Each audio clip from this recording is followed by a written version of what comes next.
Good morning, everyone. Today is Thursday, July 31st, and we have our budget meeting, yet another budget meeting, our first budget meeting after recess, to finalize the maximum tentative millage rate, as well as a few other items we have put on here. But we will start, as we always do, with the invocation and the pledge. Today's invocation will be led by Pastor Tristan Smith of Myakka City Church of God, and our pledge today will be led by Commissioner Bob McCann. Please rise if you're able. Let's pray.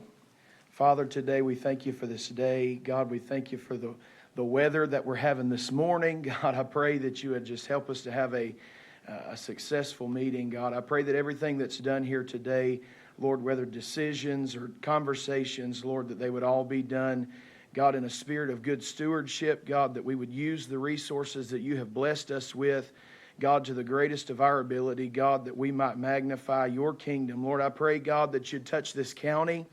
God, touch every commissioner, Lord, all those, Lord, that are going to speak today. I pray, God, that we would exemplify a spirit of excellence, God, Lord, and that you would be glorified in all that we do. We thank you for these things. It's in the mighty name of Jesus that we pray and ask.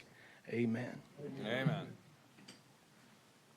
I pledge allegiance to the flag of the United States of America and to the republic for which it stands, one nation, under God, indivisible, with liberty and justice for all.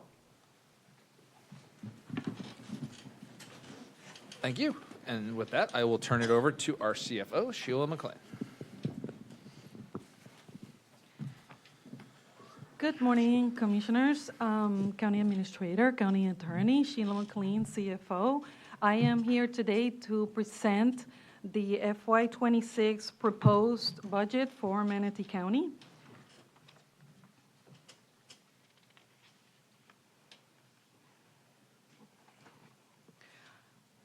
Back in June, we presented the recommended budget. There was 3 hard days of deliberations, discussions, departments' presentations, and so forth. So today I come with all the results that came from those work sessions and other items that have presented itself after a couple of changes that happened both in legislation and the July 1st certification.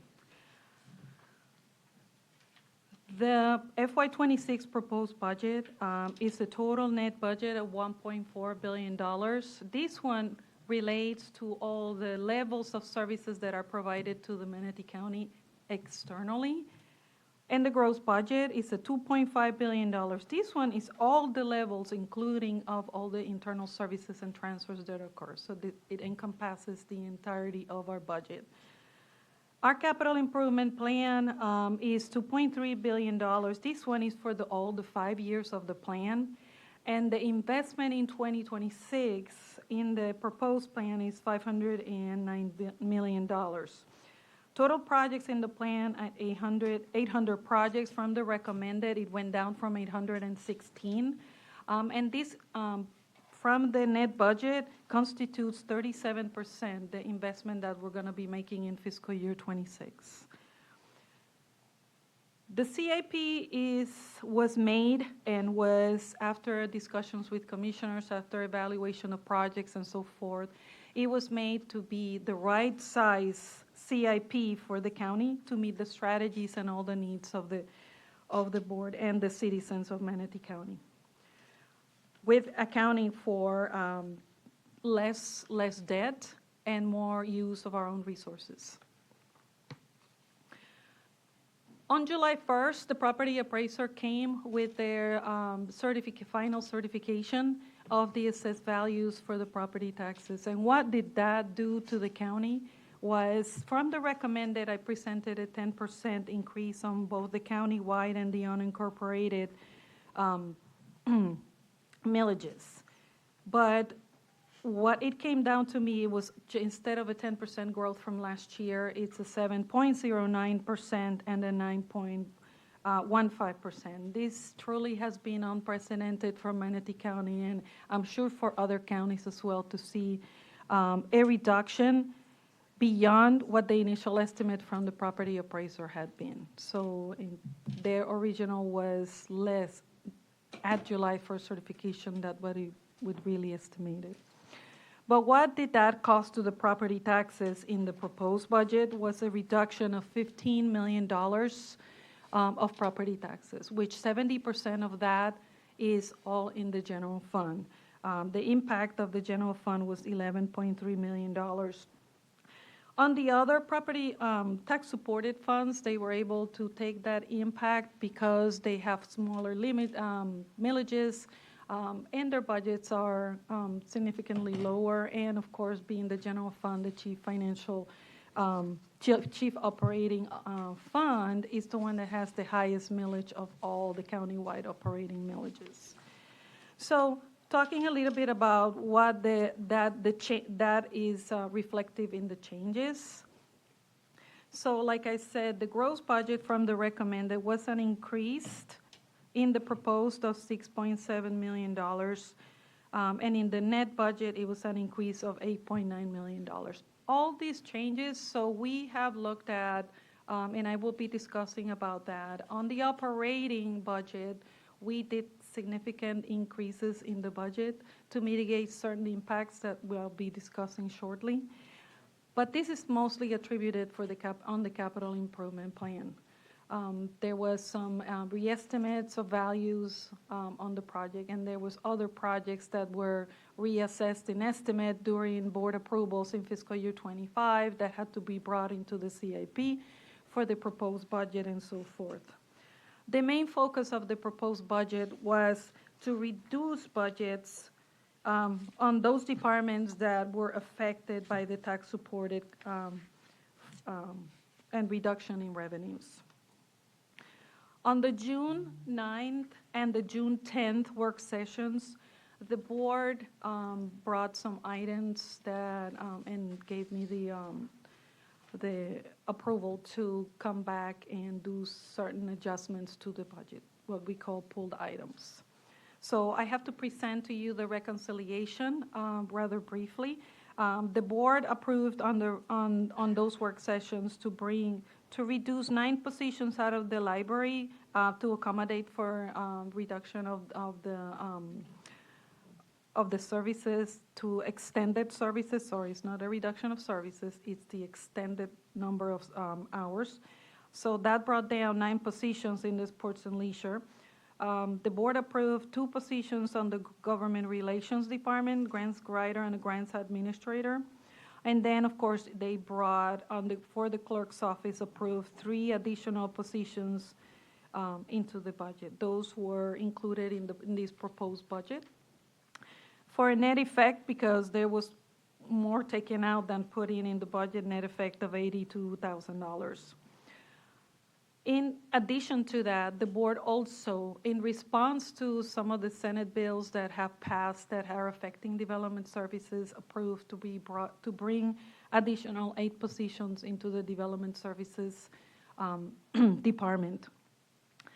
So that's a total cost of $859,000. Those are going to be mitigated inside the building fund and supported by the unincorporated. Those are planning positions that are funded under those funding sources.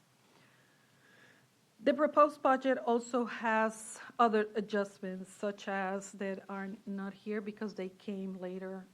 Once we found out the reduction of the property taxes impacted the general fund mainly, we had to do some realignment of some positions that were being requested as new positions. In total, in the recommended, there was 130 positions being brought new. 24 of those positions were cut. So now it brought us down to 107. These 107 positions are a result of new programs that are coming into the county, projects that are coming into operations in 2026, ambulances that need to come into service with EMS stations in 2026 as well, and of course for utilities. Also, those positions are very, very important for the new services and customer service, increased service for the community. Also, in the capital improvement plan on the June 11th, we had some changes to reconcile from those work sessions. There were four projects that were not removed, but there was some cuts on those projects. So it was the Community and Veteran Services Office, 63rd Avenue East building renovation. It was reduced by $3.6 million as the priorities were placed into other projects. The 59th Street is one of the several projects. This project was reduced by $51.1 million, leaving 9.2, because that difference was only, and then that 9.2 is still being evaluated to be used for other priorities as the project has changed in priorities at this point. And then the GT Bray second floor build-out was reduced, that project as well. There was some discussions. Sheila, real quick. Yes, sir. What's the $9 million residual balance on 59th if we're not doing 59th? Is that sunk cost? Is that? It was What the is it? original cost that was placed in the previous CIP. However, I cannot just disappear the amount because it's actually in the budget, so I need to bring a budget amendment to bring it back to reserves, and that has not happened just So this yet. is an interim type slide. That $9 million Yes. will be put back because the Yes, board sir. direction was to not do 59. So that Correct. money at some point will revert back into the budget is correct. available. Okay, That is correct. thank you. And then finally, the Mulholland Road extension, that one was in the projects of record at the recommended, and it was recommended to be pulled out of, into the CIP. The cost that was originally at $5 million was re-estimated, obviously because the estimates did increase, at $8.4 million. So now it's currently in the CIP, and it's being funded by the infrastructure sales tax. Sheila, I have a question for you. So Yes, Commissioner. Commissioner Cruz and I pulled the Sun Trail, which is not on this, pulled as in added it into the budget, so why don't I see it here? The Sun Trail, Yes.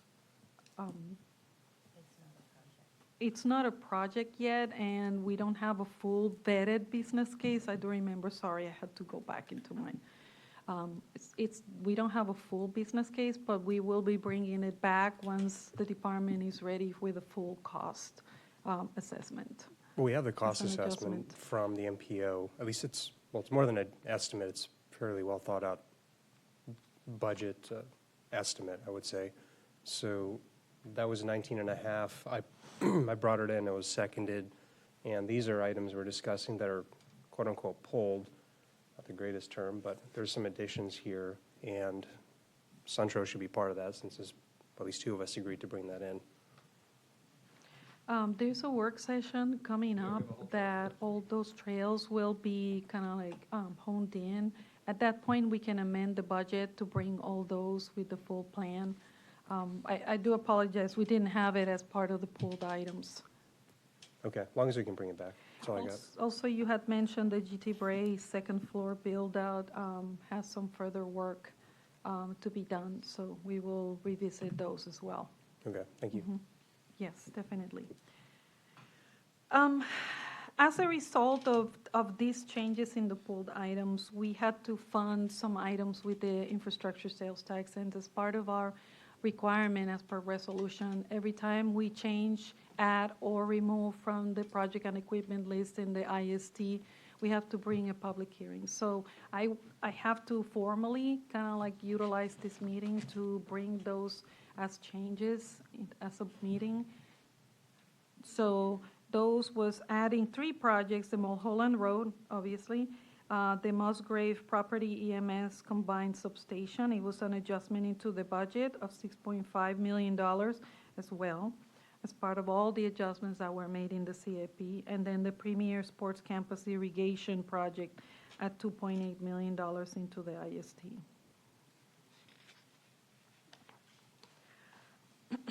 Several legislative actions that have been approved by the Senate are currently in this budget challenging our our budget and the results of bringing revenue reductions that will affect some of our funding sources. And I wanted to bring this discussion because there are several funding sources that are going to be affected by this, and all of them are within the general fund. House Bill Senate 7031, which completely repeals both the state business rent tax at 2% and the local option on commercial leases at 0.5 that the county has, starting October 1st, are going to be taken away. What is the impact to the county for this? It's a $4.2 million reduction on our local sales tax. And then, of course, that also bleeds into the state revenue sharing, because that's another type of revenue that the general fund receives. In combination, the two of them will sustain a $4.2 million. In this proposed budget, I have taken measures when we did those cutbacks that I proposed, and in the agenda, I have the exhibits that show the detail of all those cuts that we did. In detail, so that you can see individually what those are. But I've already mitigated this impact. Now, the Department of Revenue has not released the final estimates. So at this point, once I evaluated the estimates that I have, that I kind of was able to come up with, we are, based on what we have in the budget proposed, I have a shortfall of $1.6 million, but I have already accounted that in my expense cutbacks. Now, when the Department of Revenue comes back with their estimates, which they already told me some of them are not back, they won't be ready until beginning of August. So I will be in the tentative budget bringing back those adjustments into the revenue budget. The other impact that we are seeing is the Florida Statute 197.319. This Florida statute actually is allowing for homeowners that were rendered to be removed from their houses because of storms like Helene and Milton. Both of them brought a lot of catastrophic losses into people's properties that had to left them outside of their properties for more than 30 days. This Florida statute allows them to receive refunds on the property taxes for how many days they were calculated at how many days they were being removed out of their household.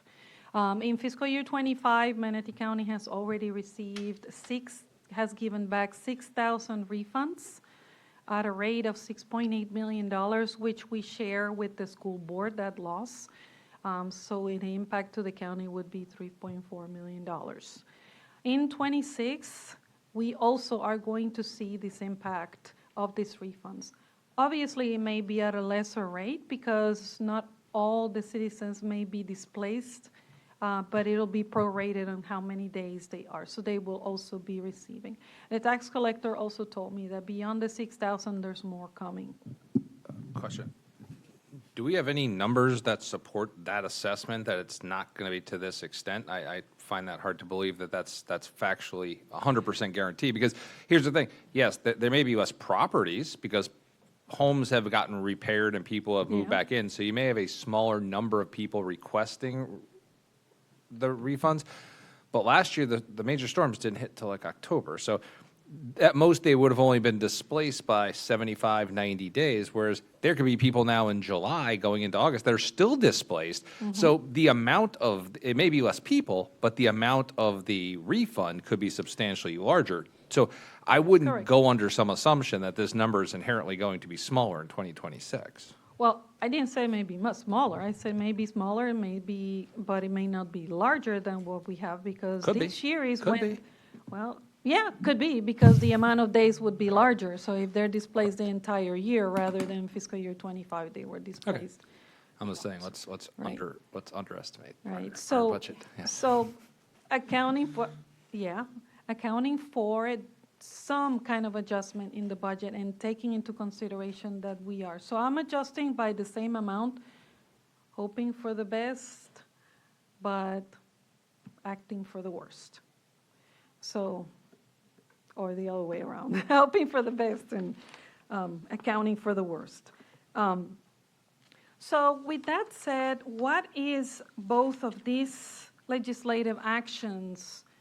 What has the county done to mitigate all these actions? We have taken action already, knowing all this. But I wanted to show you the sources and the uses, and the most important takeaway of these slides is that knowing that on the revenues for the county, property taxes are one of the highest revenue streams that the county has, and similarly for the general fund, it is the most important revenue stream that we have. As we went into looking at those reductions, then we bled into expenses where we were looking at how can we strategically start looking at what we can cut back and who are the main players on the budgets from the higher cost to the lowest. So the administrator and the deputy county administrators looked at this budget really, really carefully. And of course, we tried to do the less impact to some, but unfortunately, everybody had to play in these reductions. So the sheriff, there were like 7 departments that got hit with reductions in their budgets, to mention in every way, positions and so forth.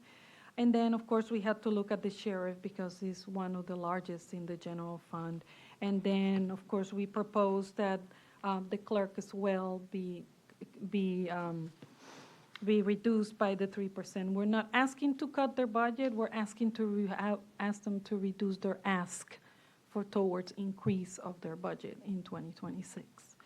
So I wanted to explain how does this stabilizes the general fund. And I am going to say the proposed budget does not reflect these reductions that I'm proposing for the sheriff and for the clerk. For the departments, it is already reflected. Why? Because I do need action from the board to be able to do these 2 actions for the clerk and for the sheriff. I just cannot just do that like that. So, but I wanted you to understand that doing this motion on the general fund is very significant. As we looked at through the years, fiscal year 18 through 20, we know that the county received growth due to the pandemic. There's a lot of people moving into Manatee County as well. So that we experienced a lot of growth, which we utilized it. We adjusted because there were some years then later on that we saw that our reserves were a little large, so we reduced millage. We did a lot of actions. However, as we come in 2025, we are starting seeing projections where our reserves are going down. So our projections for the general fund is a reduction in 25 of 13.62%.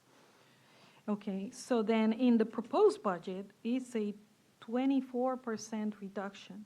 Now, I am presenting a proposed budget, balanced budget for the proposed. However, and I made it work. However, 2026 is balanced. We are fine. But I am working on a biennial cycle towards 2027. So I need to make sure that I'm not coming to you on the same year that we're going to be having, no stabilization or very low stabilization, or I have to come to you with this is what's going to happen in the future. I have come years previously saying the growth is not going to stay all the time. We're going to start experiencing declines and going back to where we were before. And this 2026 is starting to see that decline, that stabilization from to previous years. But it is true that Manatee County is not the same. We have grown. There's needs that are greater than in 2018. So adjusting and to accommodate all that growth that's still in here, that's going to stay in here, and to not be able to cut services to the county. That's why in '27, I am proposing to stabilize in the coming years with a reduction of the sheriff's budget and potentially the clerk's as well.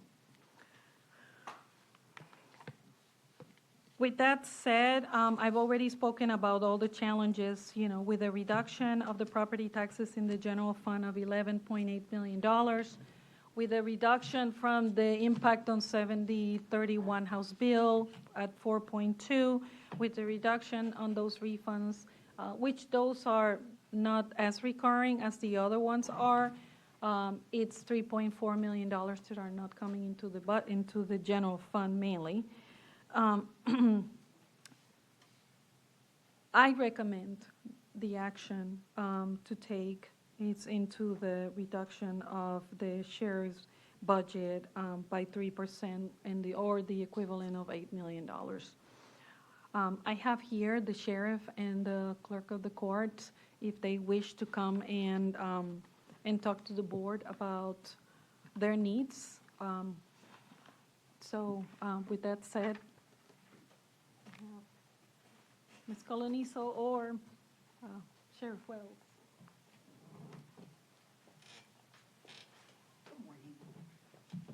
Good morning, members of the board.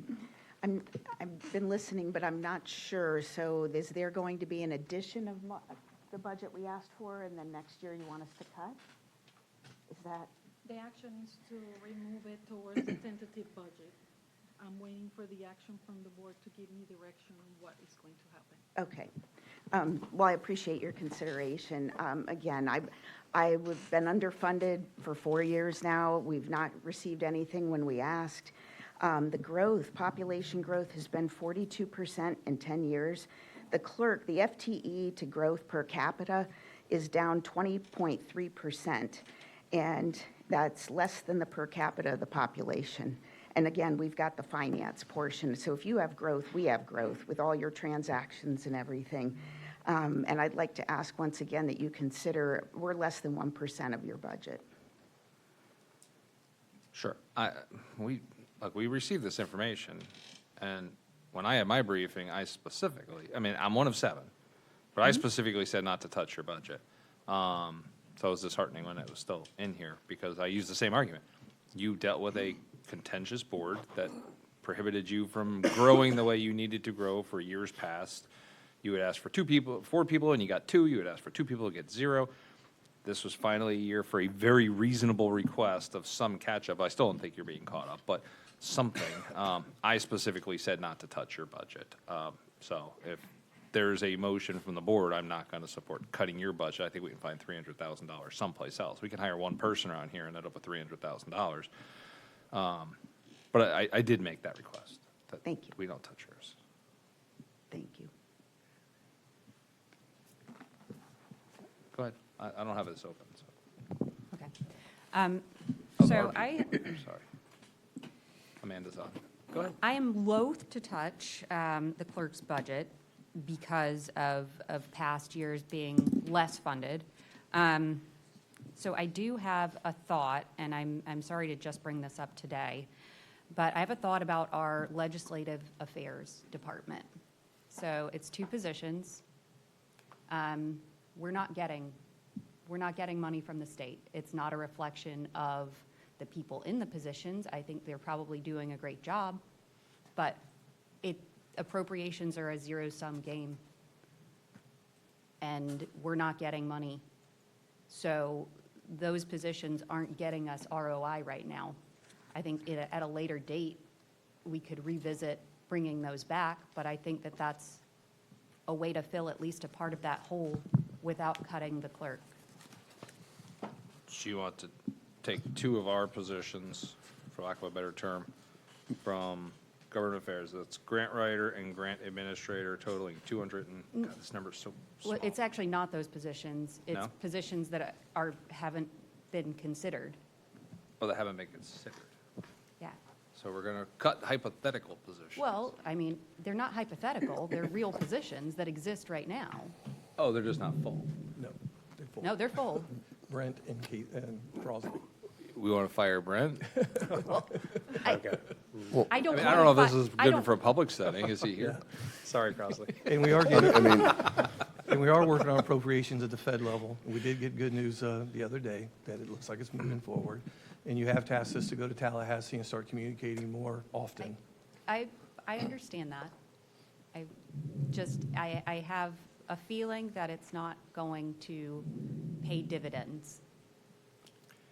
I don't disagree with that. I would say, at the very least, I would agree, because I don't dictate staff and who you hire and who you don't. We have empty FTE positions. We've got things we're trying to figure out. I think my proposal, what goes along with Commissioner Ballard's, is we fund the clerk's budget, and then we, on our side, with our 2,400 people, figure out how to shave $312,000 versus FTEs that are currently unutilized, focusing on ones that probably have less of an immediate impact, which I would agree have to do with the kind of things where we're not getting money for at the moment. Yeah, I want to remind the board too, they're deep with Doge right now. That was unexpected. That's true. That is a very solid point. But I do think that there are positions within our organization, unfilled positions potentially, even better, that we could shave. I would agree with that. I'd prefer to start with the unfilled than to start firing people from the dais. Yeah, Mr. Chair, Absolutely, yes. Mr. Chair, Look, do you mind if I Crossley has been dialogue giving with the? me trouble. Do you mind if I dialogue for a second? The two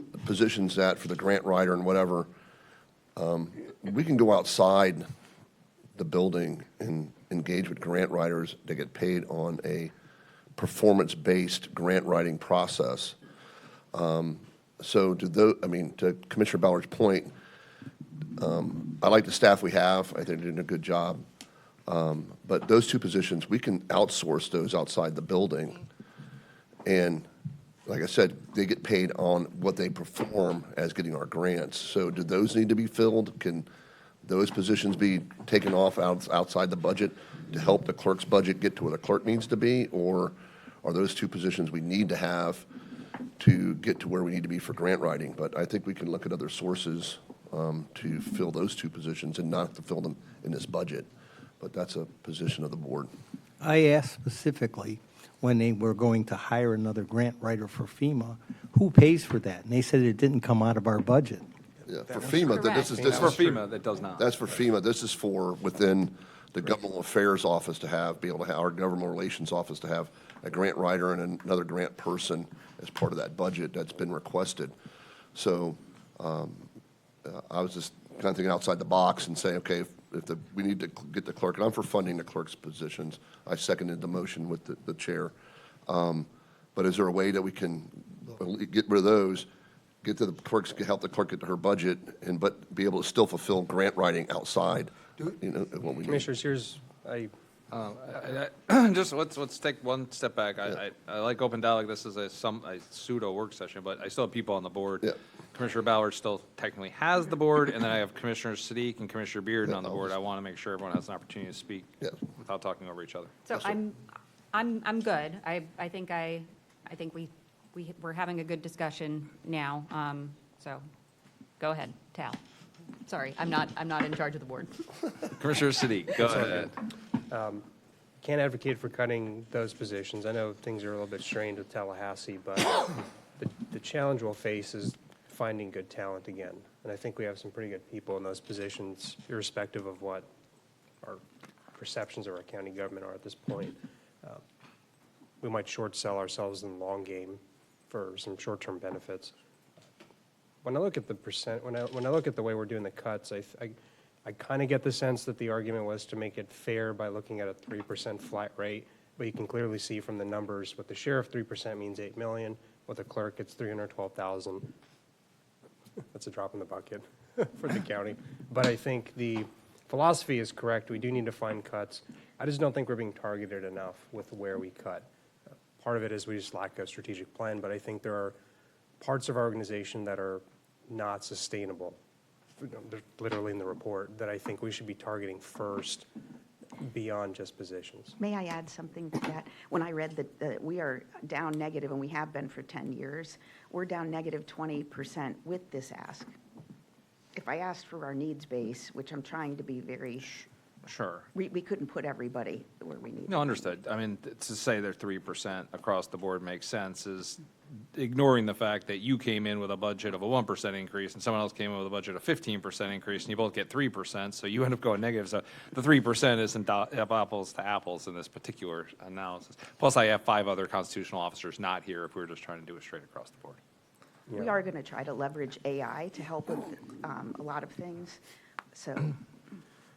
Yeah, we can certainly sit here, target positions. I think that's probably not the most efficient use of time, but I think we just have to look at the least sustainable parts of our business. I mean, if you look at a business, you don't just pour money into the bad side of it just to hope you can make it sustainable. You cut your losses, you refocus, re-strategize, and come back, and you fund the best performing parts of it.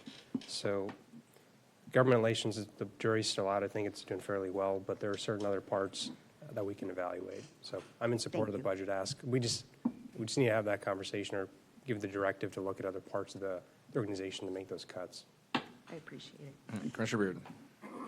Thank you, Mr. Chair. I don't know if Charlie or Sheila knows this question, but we have approximately 300 positions that are unfilled currently today. What's the approximate number based on those positions in the budget? Yeah, like how much is that? What's the budget number for that? Typically, our HR department keeps that information because it Yeah. fluctuates daily because it's filled or vacant, retired. But we have money set aside for We do. that. It's called What attrition. are we looking at? I What's a- don't what's a have that good number to information say? with me, but I can definitely provide it for you. Yeah. All right, so Yeah. I would assume that our average is about 50,000 per employee per year. Yeah, more than that. Got any more now? When you factor in With benefits and retirement all. and benefits and health insurance and office. But I'm just It'll saying be from like 60. Uniforms, from insurance. a monetary standpoint. Yeah, Rhapsody. so about 15 million would be fair to say. Yes, sir. Out of those 300 positions, have we evaluated those as well, and just to see if those are, positions that we need to fill, or can we let go of some of those? Keep in mind, those positions could be utilities, could be building development services, could be Understand. public safety. Those 3 we don't cut, we keep. But to the board's request, we have 2 more budget meetings. We can easily go back and continue to look at our 107 positions to see what we can find this $300,000. Okay. Yeah. Sounds like a good time for hiring for you. Yeah, and for new people, we do have 2 more. This meeting, the intent of it is to set the maximum millage. You can come lower in September, you can't go higher. This is the one you put on the trim notices everyone gets in the mail. So there are other opportunities to have these conversations offline as well as online on this dais. This is just trying to fine tune these numbers to set a millage number at the end of this morning's session. Commissioner Siddiqui, you're back on the board. Thank you. I like the idea that Commissioner Bearden raised. One thing to help distinguish that, to help further refine that is we have positions that are funded by enterprise funds, certain fees, certain parts of building development services, some parts of utilities.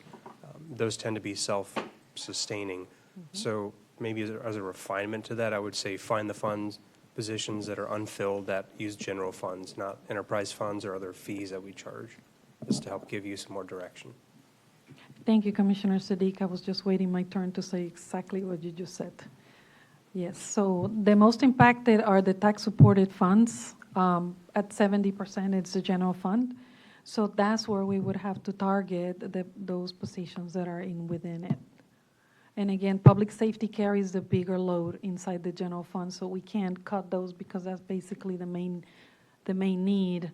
And some of these vacancies is because they are awaiting some of those stations and things like that to come into fruition, or shifts to be filled and so forth. So, and those also are bargaining units that they're very hard to just undo.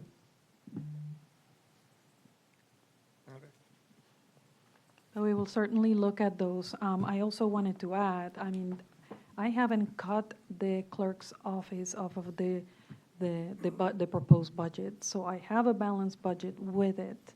So if the board does not wishes to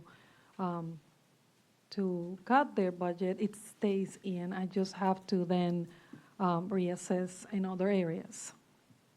And if you instruct me to do that, we will do so.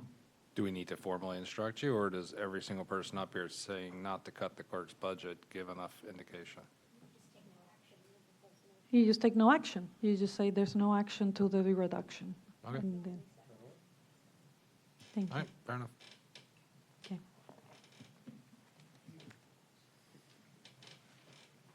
Is that everything? Thank you.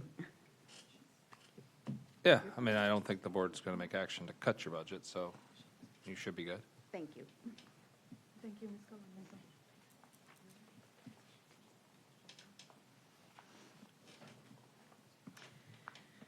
All right. So I'm going to move, I'm sorry, I apologize. Sheriff Wells, you're good. Okay. Thank you so much, Sheriff Wells. Yes, for the record, the sheriff has agreed to find the reduction of the 8 million in his budget, which will be reflected in the tentative budget. We appreciate it. I got it. Well, I was going to say, yeah. If you could find another $312,946, that would be awesome. It's just a The measly the clerk would 300,000, appreciate that. And it's not Brandon Crosley.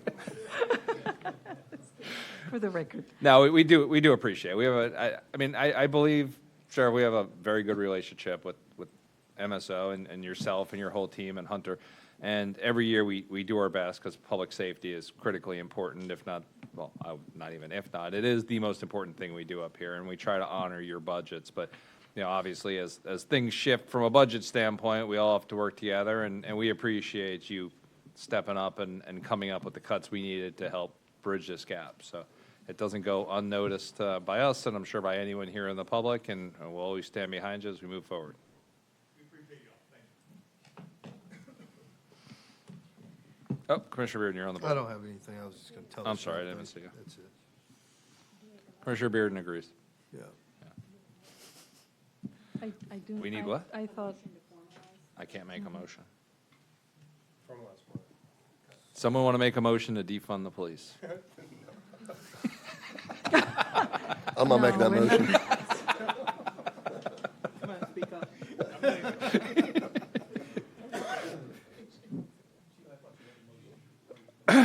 Here, yes. here, take this. Go ahead and make a motion. Real quick, Go ahead. There it is, it's right there. I'm on the board. What's that? No, I handed over the gavel for the time being because someone's got to do this. So I made the motion to reduce the sheriff's budget 3% for a total of $8,094,164 in the tentative budget for fiscal year 2026 as presented September 10th, 2025 in a public hearing. Really quick. So these are- Really quick, the motion says 164, but the slide says 167, which is correct. I have 167. Your Fine, screen so says it's 67. Tariffs. There's a zero there. $3. I'll give you the $4. We need to open this to public comment. I won't allow that, that $3 isn't going to do it. Yeah, well, Commissioner Bearden's on the board. So this is just for those two items, correct? This is not for the whole budget? No, this is No, just no, for no. adjusting the sheriff's budget solely. Got it. Okay. And I do need to open this up to public comment. I got it. Oh, that's right, your chair. Open up the public comment. Seeing no public comment and no hands on the board, I'm closing public comment. We have a motion on the board right now to authorize the administration or designee to reduce the sheriff's budget 3% for a total of $8,094,167 in the tentative budget fiscal year 26, presented September 10th, 2025, public hearing. Can now cast your votes. Seconder was Amanda Ballard.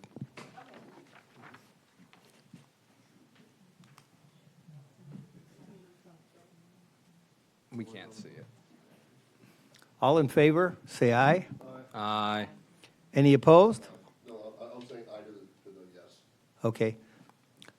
It passes unanimously, 6-0, with Commissioner Feltz absent. No, failed. Well, we did the verbal vote, so I.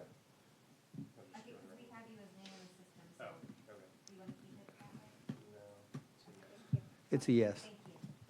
Nobody, we all voted to defund the police. Thank you.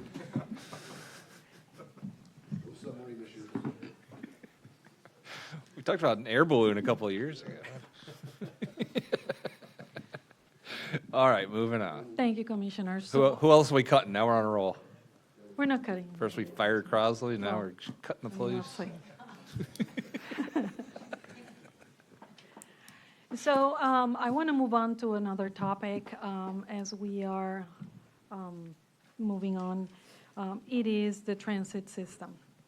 Hey, real quick, you guys are more than welcome to say, but do we have anything else with the constitutionals since they're fairly important people? All right, so we're not going to be bringing up either of your budgets again if you want to. All right. Thank you both for coming. Sorry, didn't want them sitting there thinking like maybe it would come up again and, yeah. Quick, take that to Mayor Paul. I don't know. Reconsider. So going back, the discussion about the transit system. So to give you a little bit of background, the transit system in 2024 eliminated the ride fares. It's making it more community engaging, and the riderships has increased, and it has brought a lot of significant positive aspects to it. However, there are some challenges that the system is facing. One, they're receiving right now minimal operating grants to be able to manage the operational side of it, although they are still getting quite a large amount of capital grants for buses and infrastructure. But at this point, it is just showing to be some challenges and not be sustainable. So I have prepared a plan that I would like to propose to the board to be able to sustain and keep the system moving forward until we can define a more comprehensive plan. So it stabilizes the system for 2 years until the next cycle where the department can bring a comprehensive plan to it. Currently in the proposed budget, we have added funding with gas taxes, the Southwest TIF, to transit and transportation trust fund. But in order to provide more sustainability, I am requesting the board to reallocate 0.065 mils of the countywide millage from the library to the transportation trust fund for support of the transit system, equivalent to a $4.8 million. The question is why? One, right-sizing the library funds will avoid unnecessary reserve buildups, which right now the library is considerably healthy, and the revenues are exceeding their operating needs. So also redirecting to priority needs. Transportation and transit are core services with higher funding pressures. So it does make sense to be able to provide that as a community benefit and continue to show that we are fiscal stewards, ensuring that our tax dollars are being used effectively in the places where the county is needing it the most. So Sheila, well, since we're on the topic of transportation, I'll chime in. So I'd said this in my conversations with you. I'm very passionate about transportation. I mean, Chad, Kevin sitting in the back know it. We have a lot of conversation about what the future of that looks like. But we just approved a purchase for a new property with a potential, with the library that's going to come. I think we're going to short ourselves. Even if it is a board motion we can bring back in 2 years, we're still shorting ourselves from that project, from other potential library projects in the future, whether they be renovations, expansions, and more, or just support if something happens. I mean, Central is still rebuilding from the hurricane damage. So I just don't think it's a good business model for us to take funds from a healthy part of our business and put it towards something that's not. Now, charging for transit, it just doesn't make sense at this point. We don't have the right technology to make it more efficient. I don't think we have the right infrastructure to make it efficient so that we're not, and I just don't think we'll generate enough money from it to make it sufficient. You know, I think we need to look at ways we can make that sustainable and put a plan in place for what the long-term vision looks like. And to me, the vision is not a subsidiary of Public Works. It's its own department, one day a regional transit authority. But to get to that point, we need to, I think, focus it a little bit more. When I look at the routes today, I see the two most productive routes being Bradenton to Sarasota, and then the Route 6, which takes you to the beach through Cortez, cuts through Bradenton, and there's routes in Palmetto as well. But the parts that are not as healthy are the ones that are really going into the more, into the suburbs. It's the sprawl, it's the cost of getting to those locations and decreased ridership, plus some of those homes are not exactly close to a stop. You got to walk a mile out of your subdivision. So the ridership challenge is there, and I've looked at the numbers per route. So my thought is, you do need to cut, at least for now, not cut, modify services. So if there isn't any appetite to cut routes, at least for the next year or two while we come up with a turnaround plan, then we at least need to discuss shifting to on-demand, which is cheaper. It's something that we have some infrastructure for, not like Sarasota, but we do have the Veterans Connection, I'm forgetting the branding, but we have the Veterans On-Demand service that we can leverage as a jumping off point and offer that as a service, plus the service to some of our more senior residents as well, if we don't want to completely cut service. But we need to take a hard look at the ridership numbers, which we have, and it's really good data, and make some tough cuts. And I think in the short term, while we still have about 17 or so, I forget the number, unfilled positions for bus drivers, shorter routes means happier bus drivers. You're not aging the fleet out too much. And I think we need to have a serious conversation about what transportation looks like. And part of that's going to be land use, but I won't get into that. But a dense urban core supports a transportation network, a healthy transportation network. It's just how it works. So I'll just leave it at that. I think we need to make some serious cuts to the routes, at least temporarily, and look at ridership as a metric to see where's the lowest ridership, and just make the service modifications or the cuts to the routes. I just don't think we should put good money after bad for now. That's all. Thank you, Yeah, Commissioner. there's a couple things on there. That's not why I put myself on the board, but I'll respond to it because I've had these conversations with transit.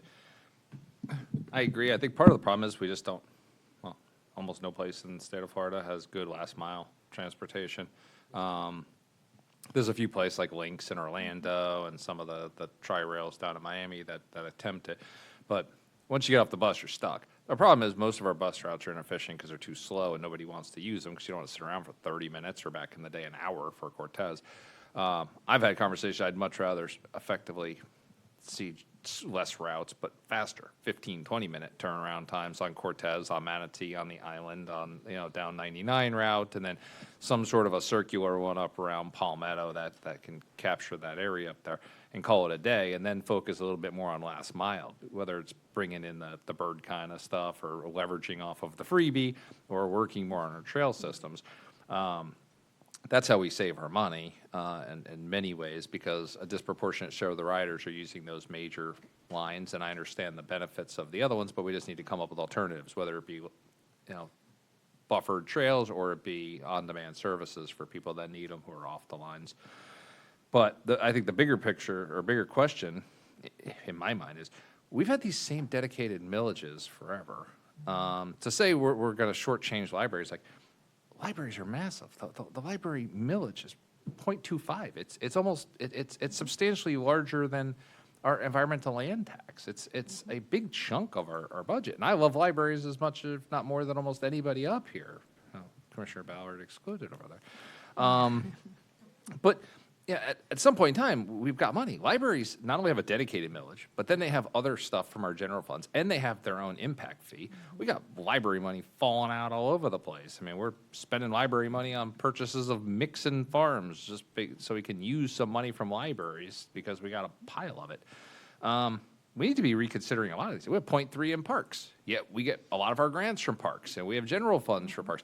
At the end of the day, we all have to consider what's the most pressing issues? What's the most important thing for Manatee County as a whole? And is it parks and libraries, Or is it things like trails and housing and other things that we can I mean, we have stormwater that we're talking about a new fee, but yet we've got these massive millage rates here. We're talking about needs for affordable housing and gap financing, yet we have these big millages here, which we could create a dedicated housing trust fund to be able to leverage off of. You know, we're talking about sun trails and the Greenway Trail system that, God willing, sometime before I die, we'll build 1 foot of so I can be there for the groundbreaking. You know, there's lots of things. I think everyone's gotten too lazy about determining what the real priorities. Like they always say, like, show me your budget and I'll show you your priorities. I don't know if our budget necessarily matches our priorities from the conversations I hear up here. Up here, I hear trails, I hear veterans, I hear housing, I hear stormwater and flooding. I don't hear parks. We all love parks. I want to build tons of them, but we don't hear them as much as other things. But we're stuck behind these antiquated millages that have been around forever, that are building up bigger and bigger buckets of money, and then we just find ways of spending that money because we have that money.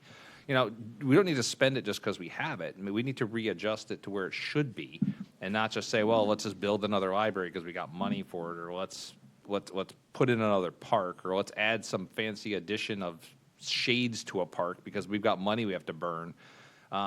I think that's the bigger question here, is it's not moving a nominal, what is it, 0.065 mils out of, what's the library's? 0.25? That's nothing. 0.2475. That's a insanely small portion of the library amount of money. I don't care about moving this for the good of transit. I think the transit's important. We're trying to work on our infrastructure. If we can get more people on our buses and off of our roads, that helps with something that was a priority up here by this board.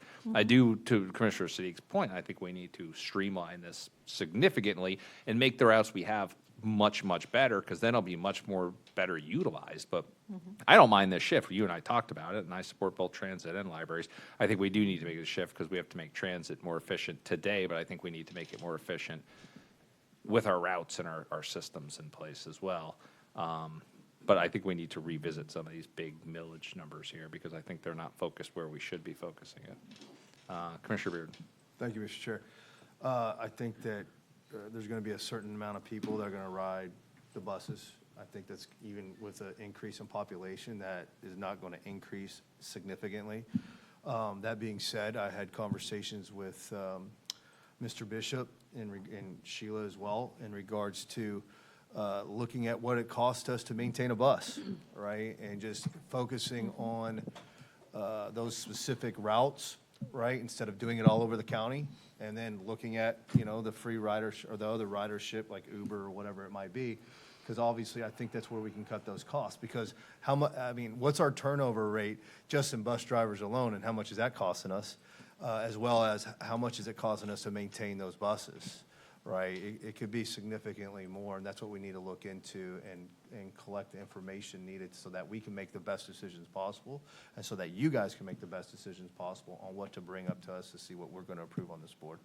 But I agree to the fact that we definitely need to look at a lot of this stuff and, you know, and see kind of where we want to divert some of these funds towards the overall direction that the county wants to head. And whether it's affordable housing or whether it's parks or library, whatever it is, I think that we definitely need to look at all of that. And that being said, would we have to put something like that on the ballot for it to be voted on, or? No. Correct. Okay. The, All right. Except for environmental land tax correct. And All children's those that are, and children's services. yeah, all those that are referendum-based, like the children's services, environmental lands, we cannot touch, or the unincorporated without a Yeah, referendum. which is change. why I didn't mention All those the other last night. ones are the board's reallocation board, a vote by the board. Yes, and my recommendation is to switch those millages for 26, 27 in the intent to give the department the opportunity to actually appropriately reassess all those routes and see the ones that are needed, not needed, of all the 16 routes that exist. And then in 28, the new biennial cycle, then reassess whether it's still something that the board wants to continue to keep, or we return the millage back to the library. But what this plan does, it keeps transit, both library and transit, balanced and sustainable. I mean, it's not growing transit, it's just keeping it sustained until we can bring a comprehensive plan for it. Yeah, I mean, I think when it comes to transportation, we definitely need to look at some of these electric vehicles as well, because that, maintenance-wise, will probably reduce significantly from a maintenance standpoint.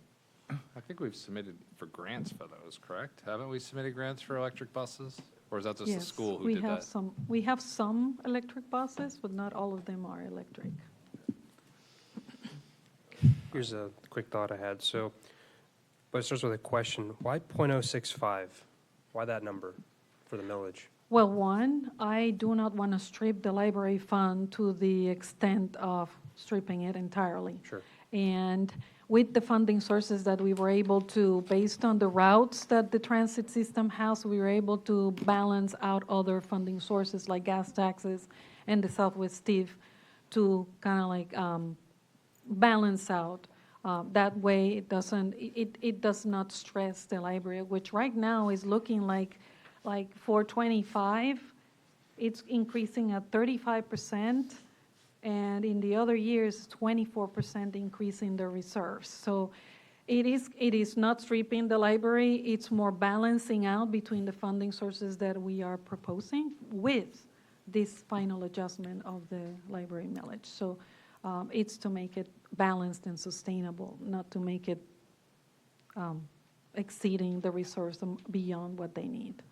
I don't think we should leave the question unanswered. Perhaps we can spread that load across parks, library, to at least somewhat increase the transportation millage. I mean, I don't know about general fund. I know we're talking about sheriff millage next year, but we still have quite because we're talking operational costs at the end of the day. The capital stuff I'm less concerned about because we often apply for grants, but maybe we can split the cut there. But it also needs to be accompanied with some changes to service that I know we have data on. I've had these briefings and conversations. It doesn't take 2 months or 6 months to come back to us. We know which routes. I mean, we've gotten briefings. I know we've gotten briefings. So I know we have, at least within the next 2 meetings, an opportunity to see that plan. I would like to see it. I also agree. I speak to a lot of transit authorities and professionals, and they argue as well. You get to that 15-minute service, that's not your max. That's the maximum that we should be running if you want to increase quality ridership, if you want professionals to get on, not just the folks that need it desperately. So I support a 15-minute, some kind of a plan that reevaluates, just looking at the densest parts of our counties, Palmetto, Bradenton, and then the 99, with a goal of getting to 15-minute service, 20 to 15 for those routes, and then cutting anything that we just can't support. You look at the history of transit, it started by us in '75 buying 2 companies from Palmetto and Bradenton to establish service in those areas. So I just think we need to adjust our scope a bit. But if there's consideration you can make and certainly speak with the board about library and parks to see if that can help and spread the load, I'd be in favor of that. But we also need to accompany with cuts. I will just remind everyone that this is, the entire extent of this meeting predominantly is to set a maximum millage, not to reroute all of our buses. This is a temporary Band-Aid fix to a situation with transit, and we're going to be doing a full strategic plan session this year and figuring out what actually matters to us, that we can adjust our budget. We're going to have a whole year to finalize maybe permanent adjustments to millage. So I don't know if the exercise of taking .02 from one and .015 from another and .3 from another and rejiggering all those makes a ton of sense when we're talking .065 for a singular year. Only because I know they're also dealing with DOGE stuff and dealing with finalizing everything for the budget this year. It's a good exercise, but I don't know if the ship has sailed on that exercise at this stage in the process. Commissioner Ballard. So I do share some of the concerns that were brought up. I share the concerns about the bus maintenance, about low ridership on some routes. I do think that in the future, we do need to start moving toward on-demand, towards some smaller buses. But with that being said, my main question was actually regarding, kind of moving the buckets, right? Do we have to do that during this process, or can we, I think we do, right? So Chair, are you making a suggestion that we do that now? Or are you just saying hypothetically, next year, we can start shifting buckets? Oh, this is Sheila's show, not my show. I'm just saying, taking what's otherwise a small amount of .065s out of 6 and change is a nominal amount to start slimming it down to No, a no, little no. bit here, a little bit there. That's all I was saying. I agree with you entirely. But what I'm saying is you brought up kind of a larger conversation of, certain buckets are fuller than they need to be. Does this board need to look holistically at moving the numbers around? And are you suggesting that we do that over the next few weeks or maybe next year? Honestly, my thought was, just because I happened to have a briefing on it yesterday, is we're planning for the strategic planning meetings starting this fall and having big meetings. And that's going to give us an indication of the 7 of us, what the plans are for the next 5 or 10 years. Sure. And then we can restructure buckets, including millage, based upon a strategic plan agreed to by this board, which would be for next fiscal year. I think that is an excellent suggestion. Okay, great. I just wanted to make sure that I was. I just happened to have a briefing yesterday. Okay. And I thought about it yesterday, and it came up relevant to today. Got it. I'm good. That's fine. You get your own bucket. Corey Studi, Deputy County Administrator. Just talking to staff, we do have that ridership data broken down by route, so I think it'd be appropriate for us to run some geospatial analysis to kind of find those high priority areas. And as we get further into those strategic planning conversations, moving into fall, I think that it'd be a great time to bring that out and really talk about what the future of transit looks like and develop that plan.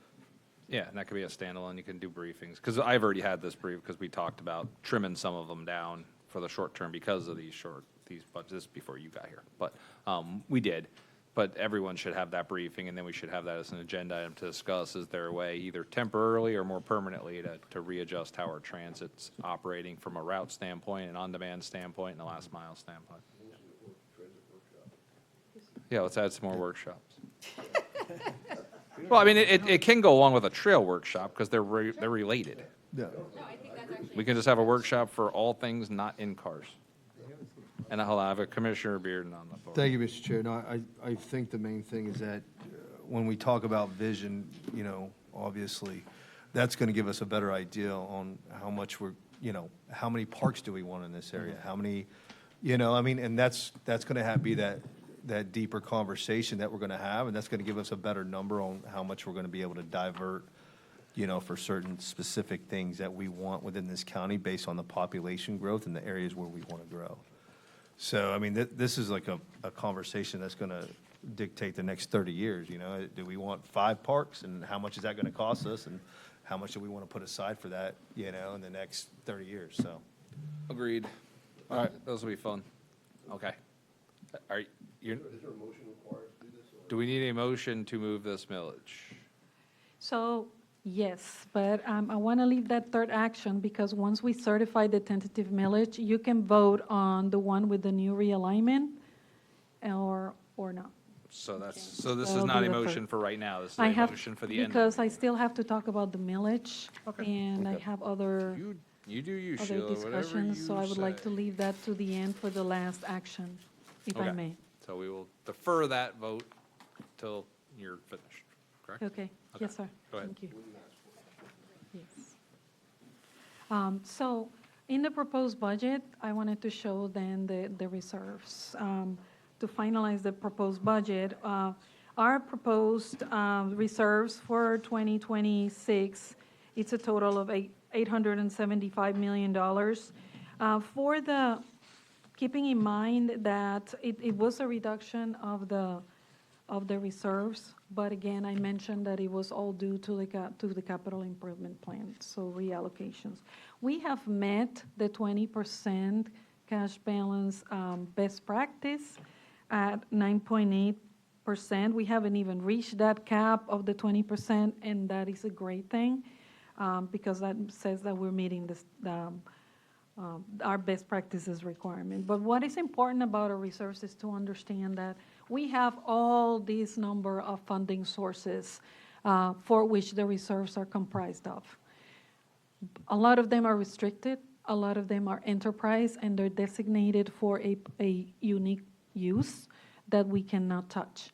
So at the end of the day, the ribbon that's in yellow with the general fund, and I've always keep saying that is the one that's the most unrestricted.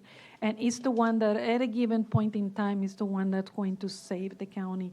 For example, disaster recovery, which is right now what is happening. The general fund is assisting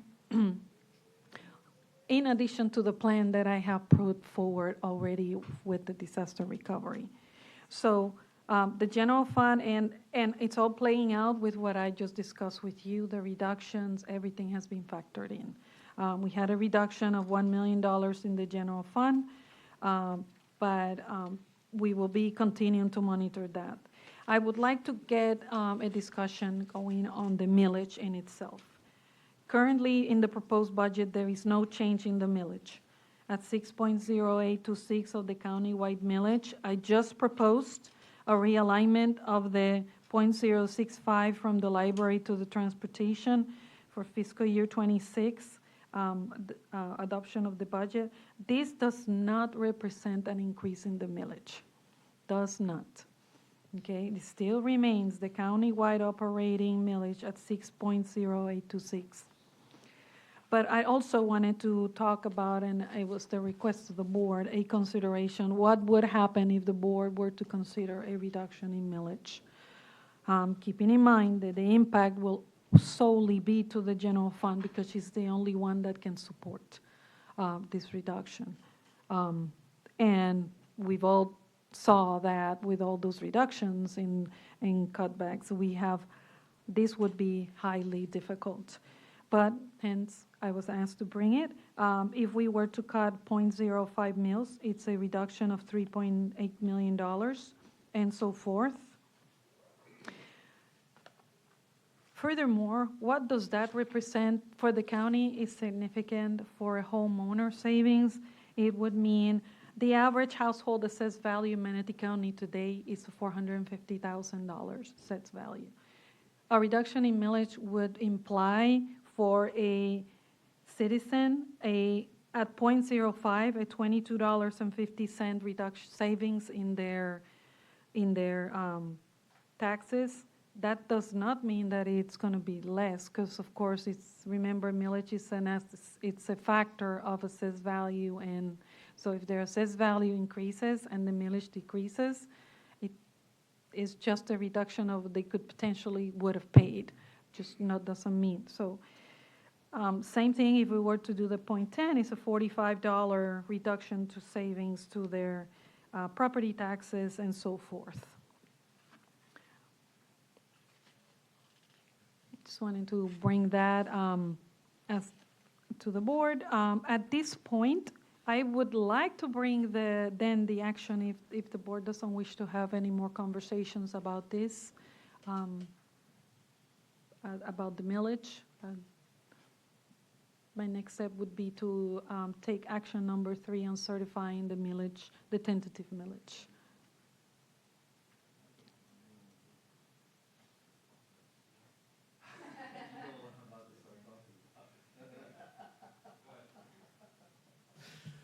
No, I mean, I think we just need to continue to look at ways to cut millage, obviously.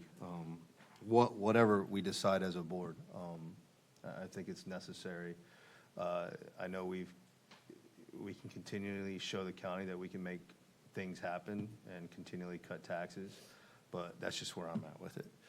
So even if it's whatever the board decides, whatever that number is, I think that's always something that we can do.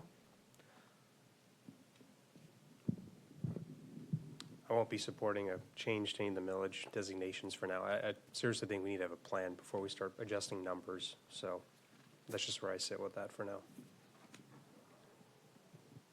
I'm going to remind everybody, this is not setting the millage. I can't stress that enough. This is setting the maximum millage. You're going to come back twice, September 10th and September 22nd. Mm-hmm. For 2 more budget meetings when the actual real millage people pay gets assigned. This is literally just what the maximum is for the sake of a trim notice. So we've historically always erred on the side of keeping it constant. I think one time, in my time here, we lowered it during this process. But for the most part, we've typically kept it constant and then had the bigger discussion about millage in September, so I'll just. I'd rather just cut it, but right now, and I'd make a motion to do so at .05 mils on a minimum basis. Can you go back to your slide?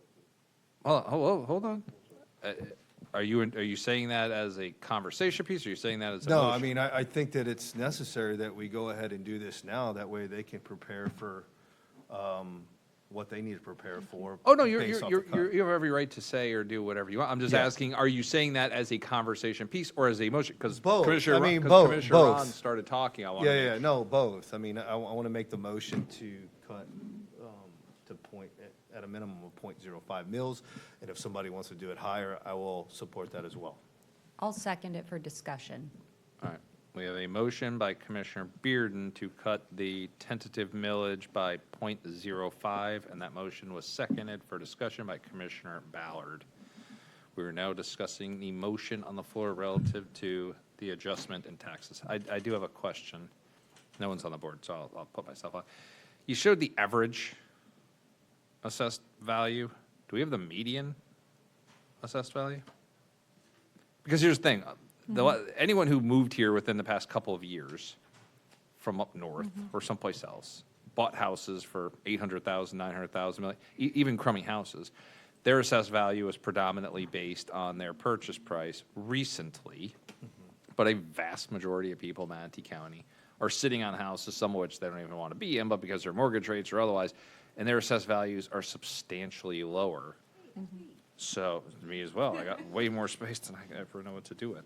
So my question is, even at your average assessed value at .05, you're saving people $22.50. That equates to just under 50 cents a week. But that's at the average assessed value. I'm curious if we know what the median assessed value is to get a better handle on what most people have. I mean, this average is including people who have multi-million-dollar homes someplace. Right. But I'm guessing that the median number is significantly lower than the 50 cents per week savings. I can get that information for you. I'm just curious, because I don't have my it. guess is it's probably closer to that 3 to 350. I think it's dramatically lower. My assessed value is nowhere near 450, and my house is way bigger than it ever needs to be. But it's just I've lived in it since 2008. So that has ticked up very, very slowly. So I wouldn't get the whole $22.50. So I'm just curious, that's relevant of, if we're gonna cut things which equate to millions of dollars of finding shortfall, I mean, we just threatened the clerk with $300,000 of cuts and try to fire part of Stephanie's team. If we have to come up with $4 million effectively, 3.75 million, then I want to make sure we have the ability to do so, and I'm sure we do, don't get me wrong, I know we do, but we're also making cuts in other places as well.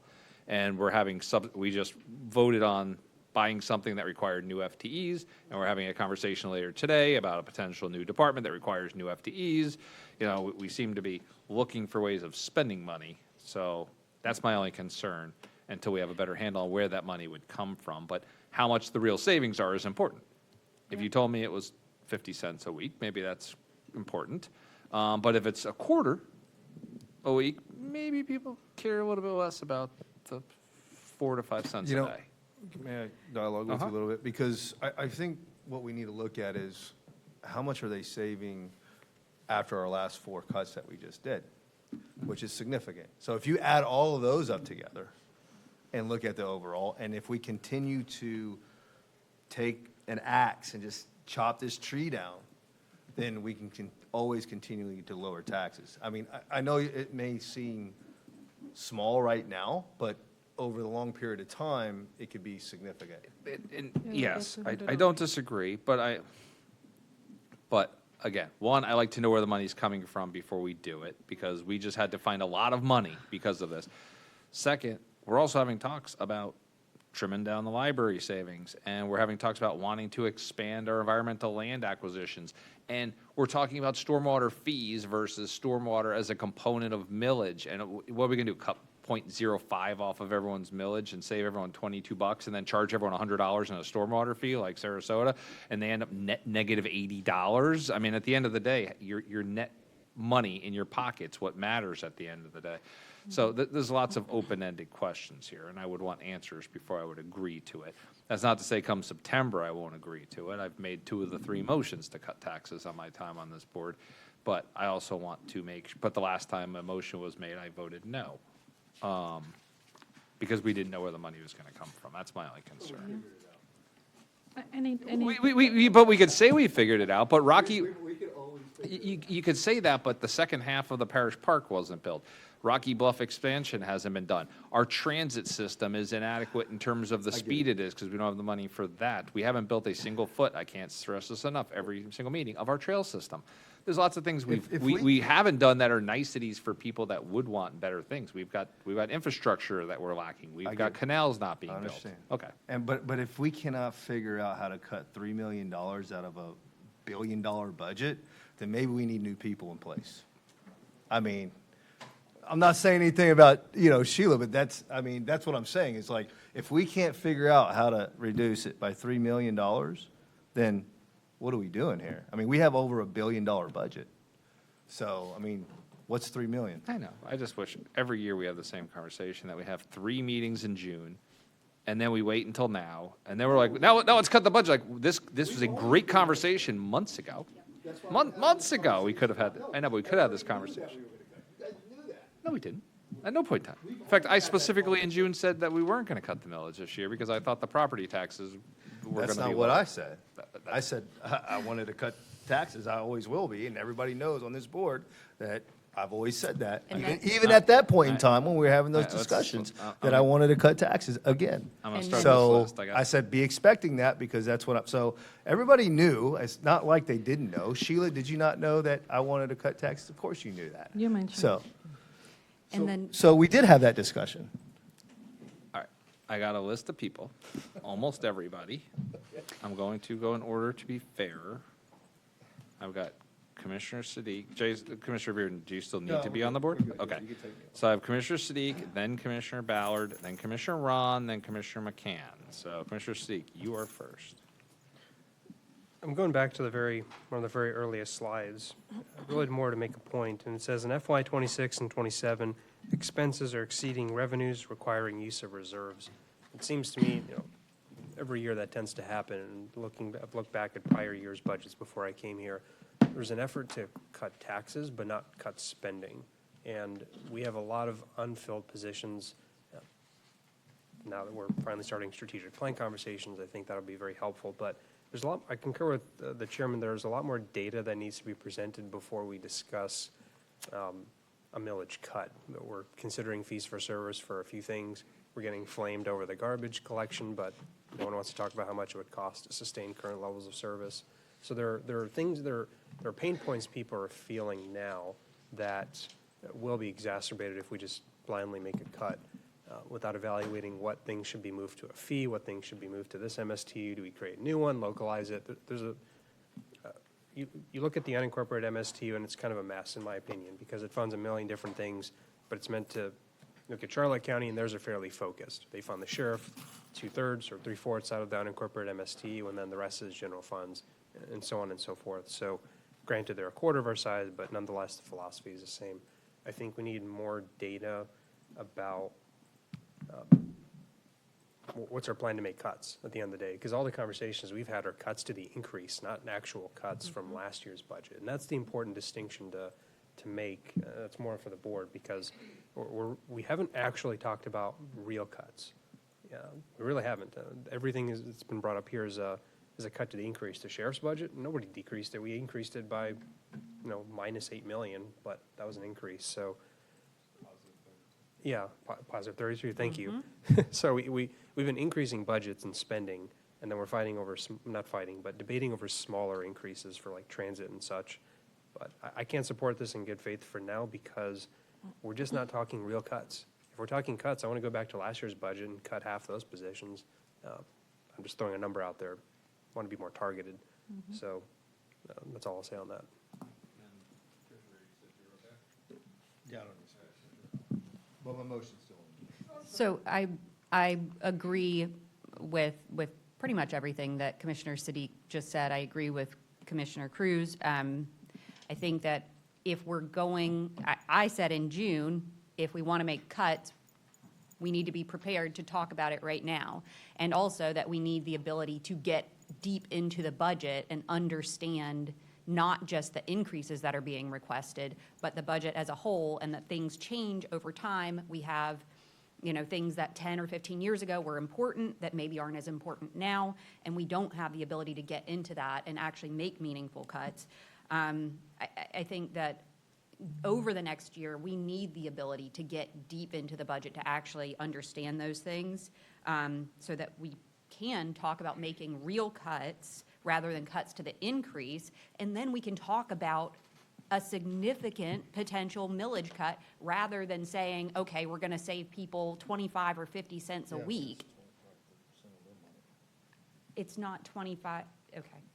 What I'm saying is that we can do a much better job for people if we do the work of making real cuts, not just kind of having a political show of saying we're cutting the millage by 0.05.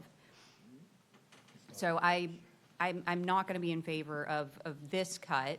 I am in favor of, over the next year, going deep into the budget, really understanding with the possibility of making a real and significant cut.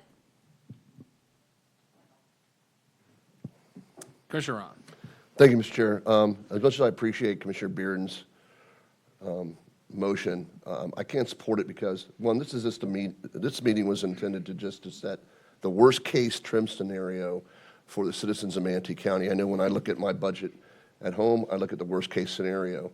We have 2 more meetings coming up, as the chair has noted, that we can get into dive deeper into the budget to find out where we can make the real cuts to get to Commissioner Bearden's point of some type of tax rebate. But at the current 0.05, it's only a $1.875 per month. That would save someone, and we lose $3 million out of a budget. I'd rather, just stay where we're at, stay the course. Let's approve the trim to go out. That way people know what the worst-case scenario is, and we have next 2 meetings to decide if we're going to go 0.05 or 0.15 or 0.20 or whatever we need to do at that point. But today's meeting was just to set the trim, that they can get the trim notices out here coming up that need to come out here very shortly to the citizens of Manatee County. But I agree with the chair in his comments that we do have upcoming meetings to further look at what we need to do. And everybody's comments are 100% correct. They're all in good faith. They're all in good conscience to help the citizens of Manatee County. But I can't support Commissioner Bearden's motion at this time. Thank you, sir. Thank you. Commissioner McCann. I appreciate all the comments that are being made here today. We're all talking about cutting positions. I talked about a hiring freeze earlier on so that we can make these decisions. And, that didn't go nowhere, and we've hired people since. One of the things that we really need to look at here is one of the reasons we're being audited, and one of the reasons we were selected first, is we have an 86% increase in property taxes. So in dropping this, yes, there's going to be a little bit of a relief for property taxes, but it is a affirmative action toward the property taxes. Right now, just holding on to this money for the purpose of saying, okay, we can do it later on, we could still do things later on. We could drop this today and still do things later on. $3 million is really not that much money. You spend that much on a roundabout. So the thing is that, I really think that, since the biggest complaints that they have about us is, we have too much reserves. That's one of the things they're looking at. The other thing they're looking at is the raise in property taxes, and we've only had a 14% increase in the amount of people that are here. I could definitely support dropping this today in good faith to show that we have an intention to, really be good Republican stewards of the people's money. Thank you. Are you back on the board? Yes. Okay, go ahead. Thank you, Mr. Chair. No, I think that we need to continue to show working-class families to show business owners in this community, whether it be $10, $20, $5, it's their money, that we want to continue and keep looking at ways to where we can give them relief, okay? If it's $20, if it's $50, that's a cell phone bill, whatever it is, okay? But for us to sit up here and say that, you know what, we don't want to lower your taxes. We don't want to try to figure out a way to lower your taxes. That's not what this board should be representing. We're all Republicans up here. We're all Republicans. But yet, we don't want to continue to fight to lower taxes for our constituents. We're pretty much spitting in the people's faces and say, we don't want to lower that. We don't want to figure out a way to lower your taxes. So to sit here and to say that there's no way we can do this, it seems like we just got a lot of fear on this board. And we don't have the right people in place that can make this happen. Literally, we have over $1 billion budget, and we're just talking of cutting $3 million and giving people, you know, a tax cut. And over time, if we keep doing this year after year, I think would be a county that has the lowest property taxes anywhere in the state. Wouldn't you want to be a county that says, hey, you know what? The property taxes in Manatee County are the lowest in the state.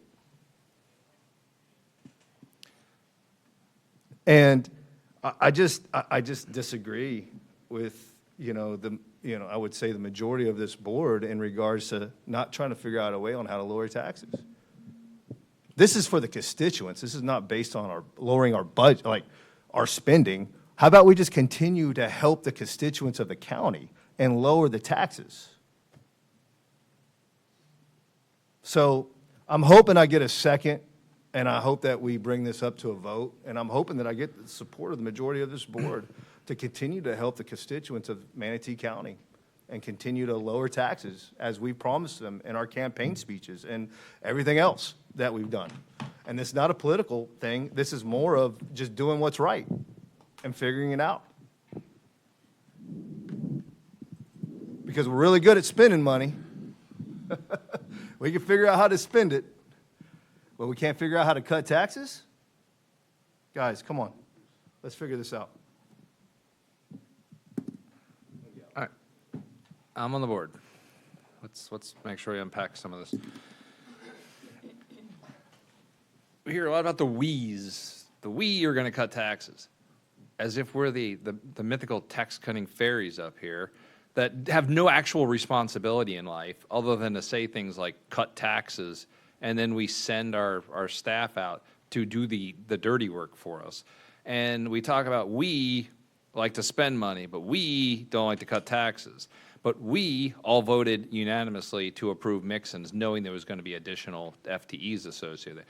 We all voted unanimously to purchase the seafood shack, knowing there was going to be substantial costs associated with it.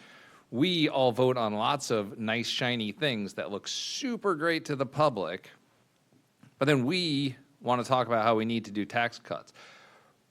We should have been voting no on things that we're going to be spending if our intention was to cut taxes, and if we think the number one issue in people of Manatee County is to lower their taxes, even if it's a commensurate lowering of quality of life, then we should have been voting no on things out of principle when they came up in front of us, instead of just looking at the shiny things.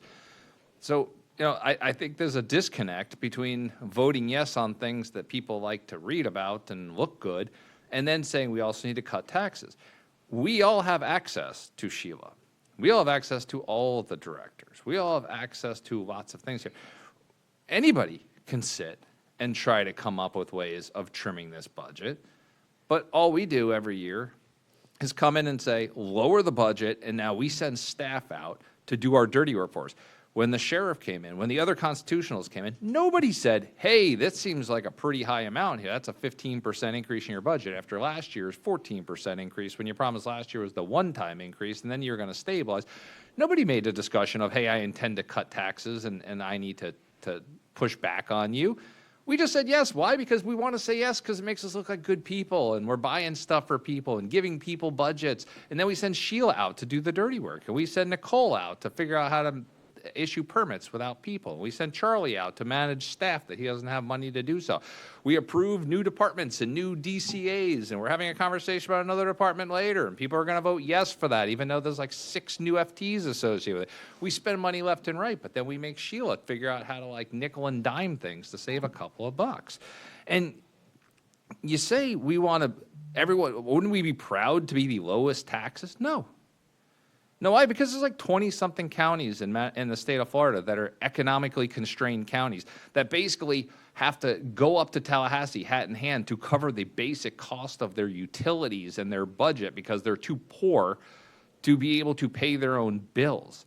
Why? Because they have very low taxes, a very low tax base, because nobody wants to live there because they have a low quality of life. I do not want to be that just to save people $22.50. That's not what I want to be.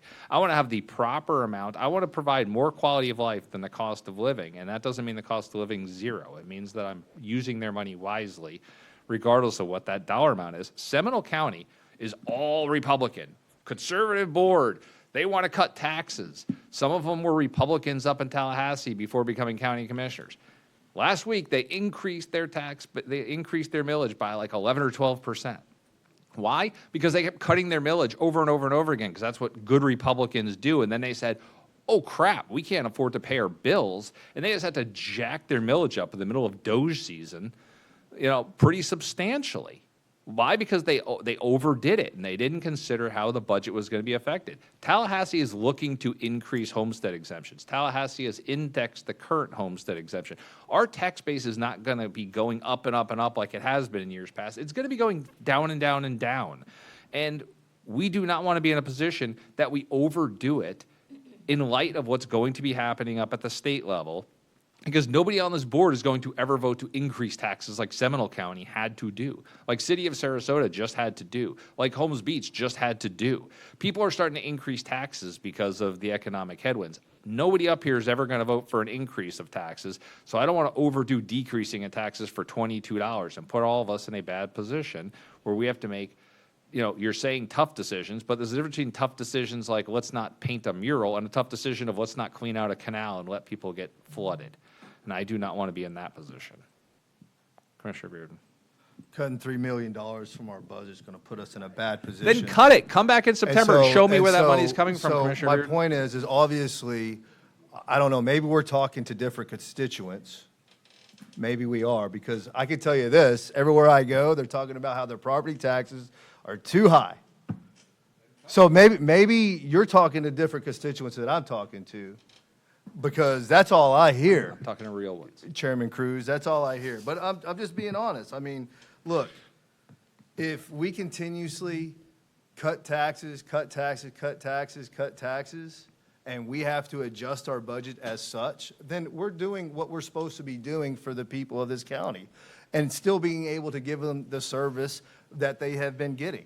Okay, now, at that point in time where we have to look at it and say, you know what, maybe we it's not going to be me, because I probably won't be on this board at that point in time when they figure that out, if they have to increase taxes to give them services.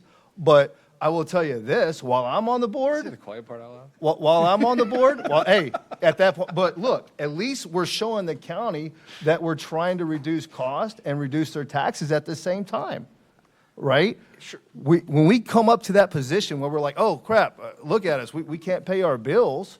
Okay, well then we have to answer to the constituents and tell them, here's the reasons why. But until then, nobody has shown me the reasons why we shouldn't cut taxes. And Commissioner Bearden, I think you're misinterpreting what I'm saying. I am happy to cut tax. Here's what I want you to do. We have 2 meetings, September 10th and September 22nd. On September 10th, what I would love for you personally to do is to show up with a spreadsheet showing $3.75 million of specific cuts that you've worked with our staff to uncover, because that's what good conservative Republicans do. And if you show those to me, I will vote in favor of those. If you show me double that, I will vote for double. Easy. We have 300 open job openings right now that we could probably cut $3 million off. That's of. fine. Good. Because back Find in them. 2008, guess what? We cut half the workforce. So you tell me We- where we- we can't do certain things because we can, Chairman Cruz, we can. Now, you can choose whether or not you don't want to. I'm hoping I'm going to get a second, which I think I will get a second. But I'm going to tell you right now, $3 million out of $1 billion, with a B, $1 billion budget, we could figure that out. I don't disagree, and I'm looking forward to you doing so. You keep saying we. We have a whole financial team Good to work with figure it. that out. Okay. We have, how many employees does the financial team have? So, okay. So they're going to be the experts on how to figure that out, right? Not me. That's, So here we go. So go ahead. So I'm done. okay, Commissioner McCann. Hopefully, we can hold some decorum up here. As far as we goes, when I get into the newspaper for saying no, it isn't a we, okay? When the votes are taken, lots of 4-3 votes. The thing is that, getting back to the subject at hand, I understand that this is the worst-case scenario and that we have 2 more meetings to cut things. I don't have a problem with that. But, the thing is that we do provide services. And the things we're doing, I'm not doing it out of popularity because, hey, I was retired and doing just fine. I got on here because of what's going on this board and in the community. The people do need to be heard. People are complaining about property taxes. People are complaining about insurance. People are complaining about all the rising costs. There's lots of people leaving even my area. Yeah, the non-city of Lakewood Ranch. People are leaving there too. And that's because the cost here is becoming too high for everybody. They're looking for any relief they can get. I will tell you something funny. The people that I have talked to outside of my district too, they could care less about a bus, okay? Right now, they can't afford food. They can't afford to live here. The property taxes are too high. The insurance costs are too high. So what we really need to be looking at in this budget is, how many more people do we really need to hire? Every time somebody comes up here, I say the same thing. How many people are you going to need to do that too? I think the county right now has a lot of, and even when I talked about a hiring freeze, which, I got talked out of, the thing is that we were looking at how much money are we spending? Why are we spending this? Why do we need this? So again, any relief that we could give to these people would be very appreciated. And I understand that we can do it later on, and I will do the work. I will talk to the people, the financial people, because, I think there's a lot of money going to a lot of places. Yes, parks are nice. Yes, I would love to see my parks built. Yes, baseball fields are a nice thing. Hey, there's a lot of kids in the neighborhood that really need these facilities. But do you put baseball fields, do you put parks over the fact that people can't afford to live here anymore? That's a real problem. That's why I got involved in this. That's why I ran. Hey, I don't need this. The thing is that I was quite happily retired. But with all the things that are going on now and the way things were done and, the way certain people decided they were going to run the county and this is how it's going to be and we're going to give you what we want, hey, we really need to start advocating for the people. So I will do the work, and I will bring it back on September 10th. Thank you. You already had a second from Commissioner Ballard. It's just not showing up. Commissioner Ballard seconded for discussion. So there's a motion on the floor to cut the tentative millage by .05 mils by Commissioner Bearden, seconded by Commissioner Ballard. No one else on the board. I will open this up to public comment.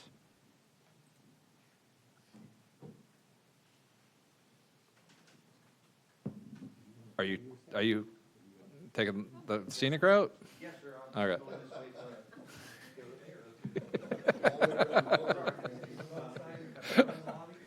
We have time. I was going to skip across, but I'm not that coordinated.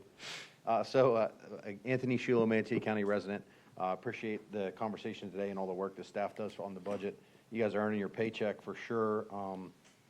But I will say this, to right the wrongs of unrestricted growth here that you've been put in charge of now, as of 8 months ago, 10 months ago, unfortunately, it sounds to me like you need that plus up until we can stop that growth or the economy stops the growth in general, I sure don't want any more taxes, but, maybe the economy's slowing, maybe it's not, but until that ebb and flow sort of changes, I don't see how you can, say, hey, give me 3% right now, when you still have to catch up.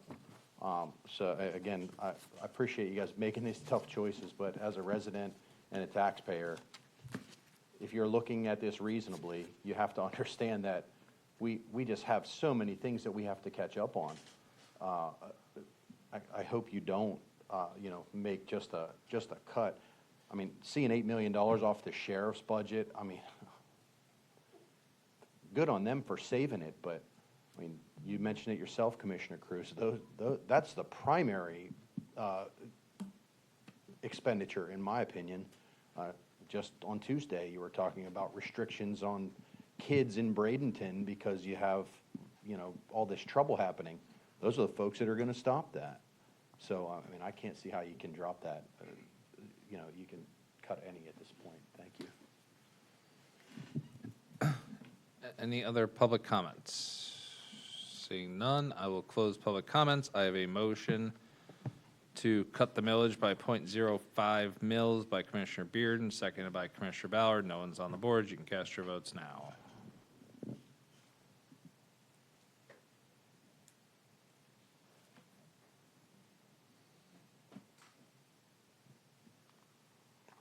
Everyone's cast a vote.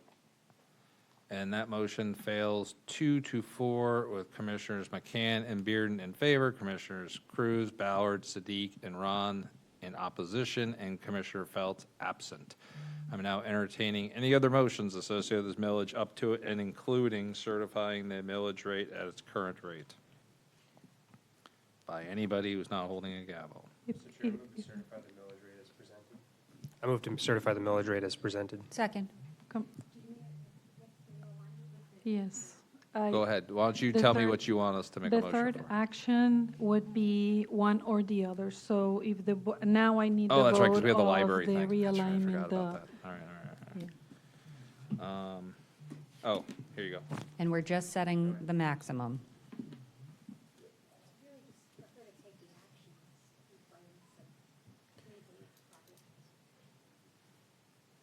Okay, so it seems like the discussion is in the direction with moving with the new alignment, so I move to authorize the county administrator to take all action necessary to certify the millage rates approved with the new alignments.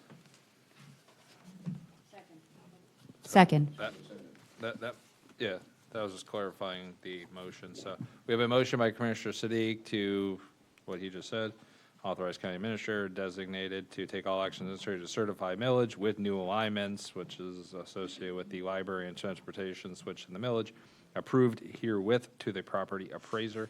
Motion by Commissioner Sadiq, second by Commissioner Ballard. Nobody's on the board. We've already opened public comment on millage adjustments in general, so you can cast your votes when it's available. Anytime.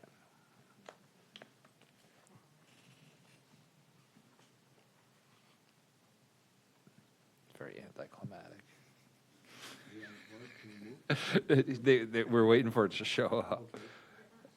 Now it is. Okay, now you can cast your vote. All right. All right. Everyone's cast their vote.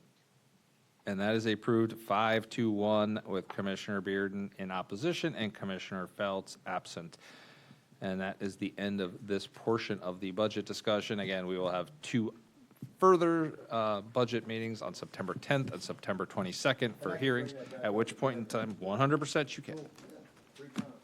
All right, sounds good. I'm now going to take a breather for everybody. It is 10:49-ish, so we'll take a break until 11 a.m.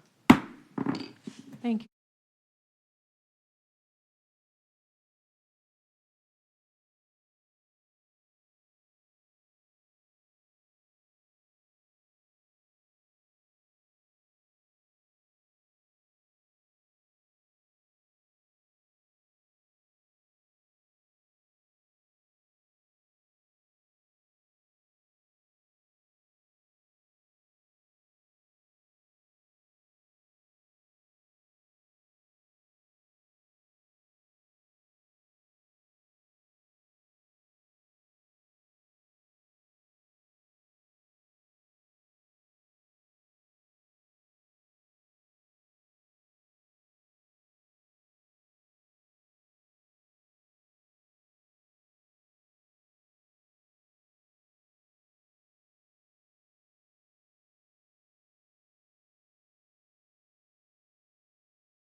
All right, we are back and done with the official budget/millage discussion for this morning, but we have two more items we are going to get through while we're here. The next one is a commissioner agenda item, item number 2. I will turn this over to Commissioner McCann. It is his item. Go ahead. Thank you, Mr. Chairman. In conformance with what we've been doing, I'm going to pull the budget for the University Parkway and Legacy Boulevard. I want to withdraw it, and I want to reallocate it to the Lorraine Road projects. Can I get a second? Second. We're done. There may be discussion associated with it. There is no need for a motion on this. This is the procedure that we used previously. Just pull the funding and reallocate it. Sheila, since you're here, we can't just, that's not, the process still requires a vote. Even when we pull things, at the end of the day, there's still a vote associated with pulling things. It's not just unilateral one person at a second just randomly reallocates money on CIP projects. That's what we did before at the meetings. Please explain this process. So first of all, this is a developer agreement. We don't bring into the CIP developer agreements because this is a project that the contractor was supposed to do. The county committed themselves to pay either a cash, in this instance it's a cash transaction, as part of our share, 50/50. So it's $3.2 million that the county committed. It's nowhere in the budget. It's probably when it comes time for us to pay that, it'll come out of reserves. So what are we So I don't know- withdrawing and shifting? There's no money to Correct. withdraw So I or don't know what shift. action, perhaps, that when the time comes, that portion of the reserves that's not going to be designated for this developer agreement can go into Lorraine. But at this point, the action would be later on just to transfer from reserves to Lorraine that $3.2 million. And then it has to come to the board with a cancellation or rescinding that reimbursement agreement. That's not my So what are we call at this motioning point. here exactly? And I guess I'll ask you, what is your motion? I don't have a motion here. I'm just taking the funding from that contract and putting it on another project as a priority. But there's no funding on that project. No. It will require rescinding that agreement for that then to be, moved somewhere else later for Lorraine, if that's the case. I understand that. We Yes. have a motion coming up for that at a future meeting. Yes, sir. Well, then, I don't think that at that point there's an action for me to do anything. When it comes to the board the next time, then I will take it into consideration for when the time I'll move those resources to Lorraine. Okay? I'm done. Okay. So there's no action to this or conversation associated with Not this? now. This is, okay. Not now, sir. But it's good to know that it's, for the note that it's coming. Thank you. Okay. That was, That's it? all right then. Fair enough. That was a good one. Procedurally, you have a motion on the floor and you have a second.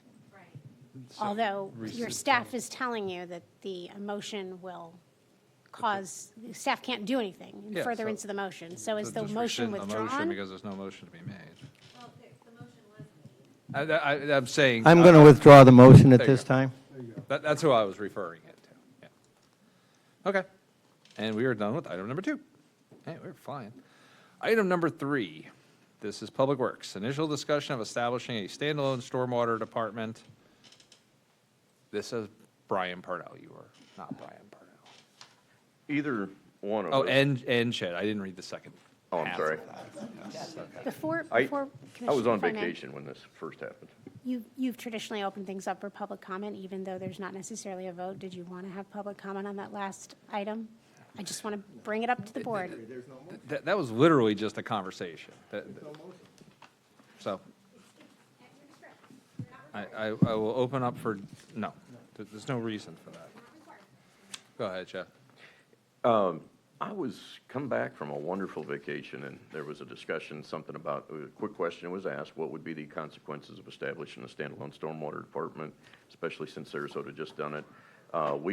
You've all been quickly briefed on this, but to put something on the record as far as what we looked at and the intents of everything that's trying to be done, I was going to quickly move through this presentation just to summarize what we got. First slide, please, Quintana. Is there a clicker? There it is. Thank you. Just to remind, what everybody may not be completely aware of because of the way the budget was laid out, I think that's one of the reasons it came out, is some of our efforts are spread across 4 departments.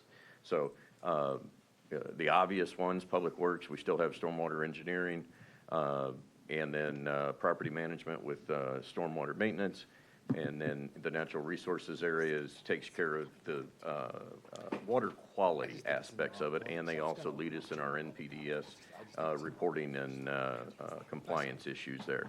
Development services, that's where the floodplain compliance team is. And one of the things that was put into place, I forget the right restructuring, but 22, 23, we created a one-stop permit review, and a piece of stormwater engineering got relocated within development services as well to complete that. And that was one of the things. But on the surface, there are some positives that do come along with the ability to have a department whose mission is very singularly focused, but they do require some extra effort. So we're not ignoring it, that there are pros that go with it. From the side point of view, and where we're at with the ability to do new and better things, i.e. the purpose, why do something, we're missing some things. Obviously, just to create a new department, it is really hard to take as many half-persons, the third of an FTE and a this and a that, and stand up a new department without cutting the legs out from other people. So at some point, there are some new people that are needed to be able to do that. At a bare minimum, we've gone through this, and we think there's a handful of staff that would be needed to really stand that up. Disrupting what a couple of the other things we put together. We've got a highly efficient, on the natural resources side, between the preserves and them working towards the idea of being in-house mitigation, wetland mitigation, and building our own banks and things like that. If we start splitting those, sometimes those are not one-to-one or equal. You end up with that same type of service potentially in 2 areas, and the same thing with development review. Which priority kind of drives that one? Is it desire to keep the same permit review in a one-stop, or go back to 2-stop because stormwater should be under one roof? So those are a couple of the issues, and this is what I was referring to. Not 100% hands down, but this is just a quick example of just trying to say, hey, to snap your fingers and not much change other than we have a stormwater department, you would have a handful of staffing that's needed. And like I say, the couple of things we hadn't completely said what would the impacts be was, how does it affect the development services one-stop shop, and also true stormwater design? We've got a whole group of engineers in Public Works that do that. If for in-house designs, would we want to cross-pollinate in various things here? So in the short term, I mean, staff discussion of, there's a lot of things in flux. The recommendation is, at the moment, consider keeping an eye on what it means to have a stormwater department and the individual mission, but a lot of things have happened in the near past.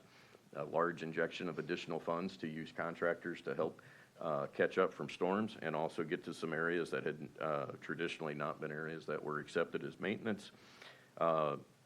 With the approval of projects coming in the near future, the CDBG-DR funds, hopefully a number of our stormwater projects will be added to that, and also the completion of a lot of our watershed management studies are also in flux.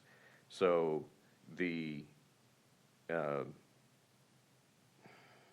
I lost my train of thought.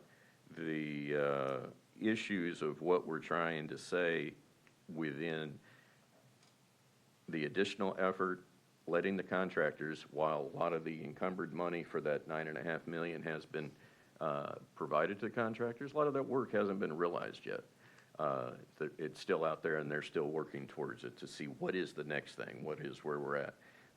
When I talk about the watershed management plans of how important that is, all the areas in yellow are the areas that are still under study, still working with those partnerships with SwiftMud, and the results of those give you the base work that allows you to put together a basin-by-basin master plan that says, even the recommendations, these are your capital projects that we recommend, these are your areas, and we're going to adjust the intent of the deliveries from these, or do a side addition with a deliverable that gives us the recommendation cycles on some of the areas based on how critical they are within the system.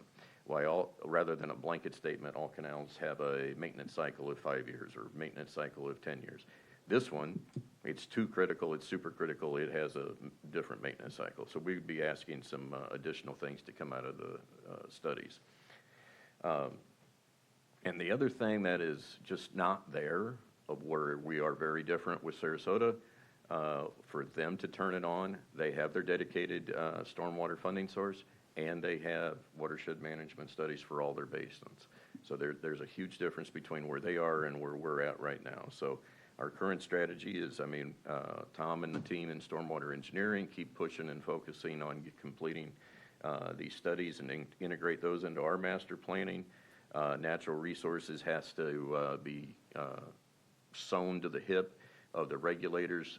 We're trying to show all the good work that we're doing down here, trying not to get into a permit that has massive testing requirements, and the term that we tried and to avoid in our permit of total maximum daily load. It becomes a very burdensome program, trying to deal with that.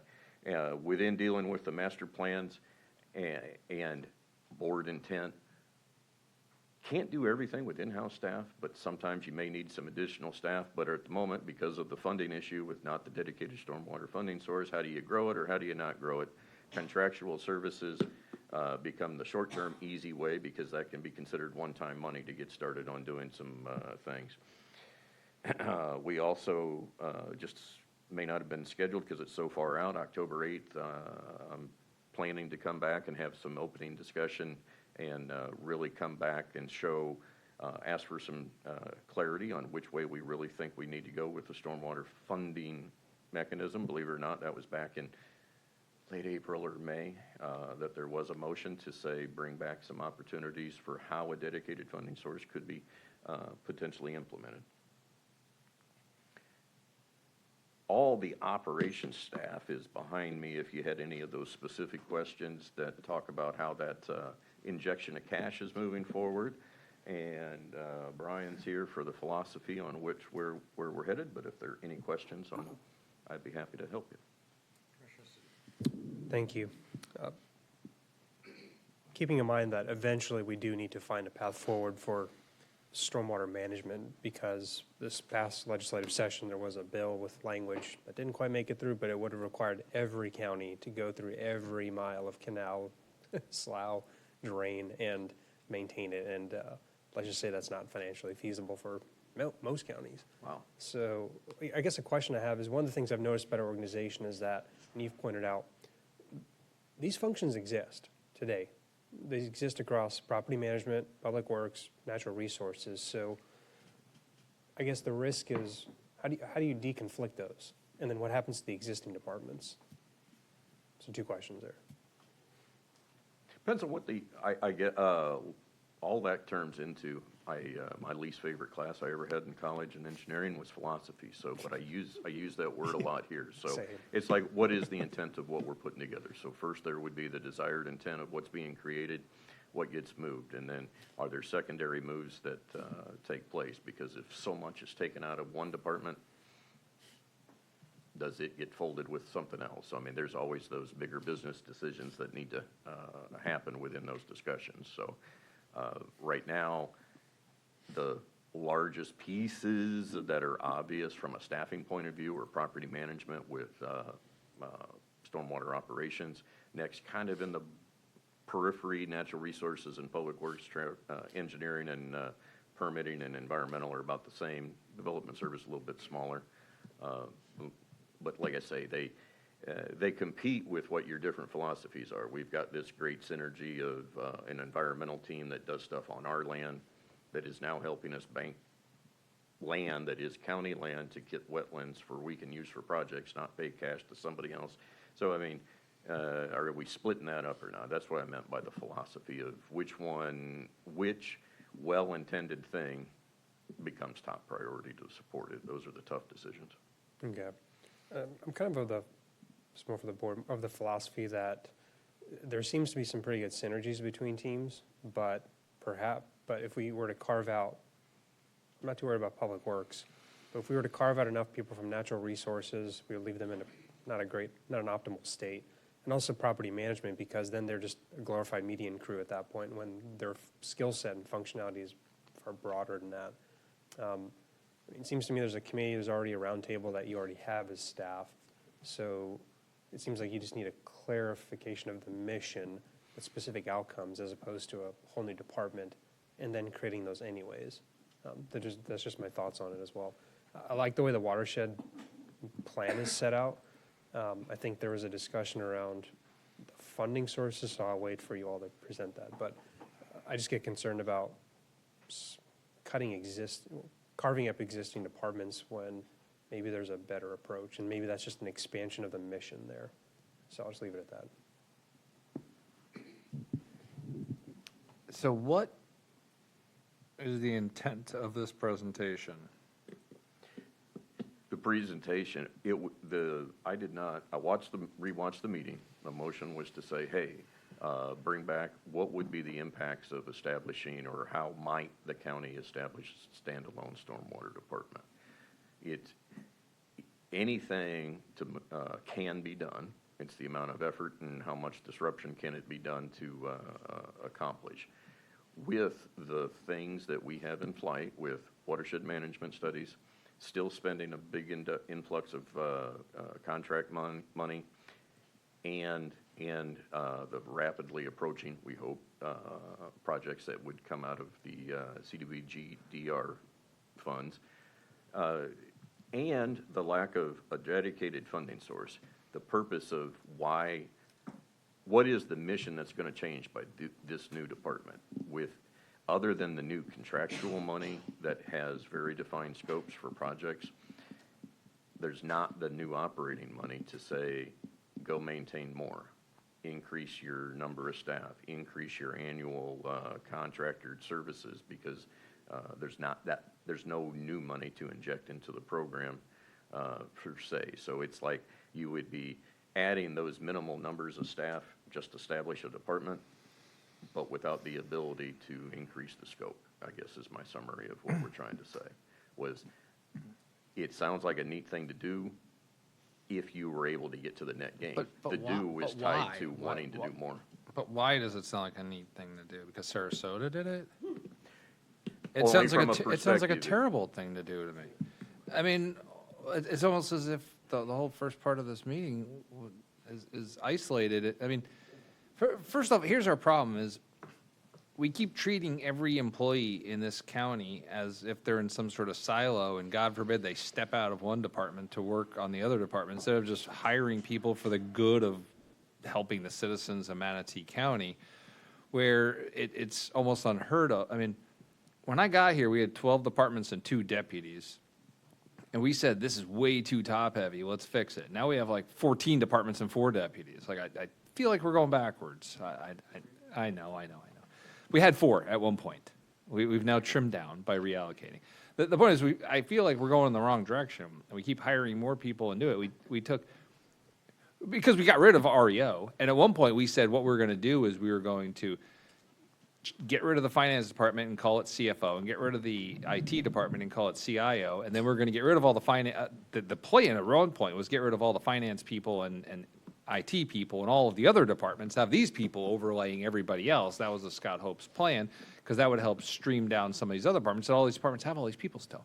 Like, now we're like, let's have another department. Earlier when we were talking about transit, I know it was in passing, somebody mentioned at one point. We didn't dream this up. No, we don't want to form another department. Our recommendation is to stay status quo. The motion was for us to bring back to the board. That's why I'm not accusing any of you. I'm just having a conversation about my opinion. What? So I'm giving my opinion that I think this is a terrible idea, because we have too many departments now. I'd rather have less departments. If we had a stormwater department, I'd like to see a presentation on getting rid of it. I'm just saying, because earlier today, somebody, it was off-the-cuff comment, mentioned potentially turning transit into its own department. I'm not going to say who said it, and it was said in the context of a general conversation. But we can't just keep turning things into departments, because when you have a department, you need a director. Those directors cost a fortune, and then that director inevitably needs like 2, 3, 5 deputy directors, and all of them need aides and assistants. And next thing you know, the department becomes untenable and huge. I'd prefer to avoid making more departments. I'd rather make less. So I'm not in favor of this. I'm in favor of the status quo, and I think you're doing a great job with the status quo. And hopefully we can get you a dedicated funding source to better manage with the status quo in an even more cost-effective way. Thank you. Mr. Chairman, I'd just like to say, now is not the timing also to make a department and, unscramble their department. We're in hurricane season. They're already working hard to do that right now. And to, bring something like this in at this time would just be senseless, because, you would have a lot of misdirection going on. And again, the funding is another problem too. So, I agree that, this is something that we shouldn't be doing. Are you asking here for a motion item, or are you asking just to give the presentation? No motion.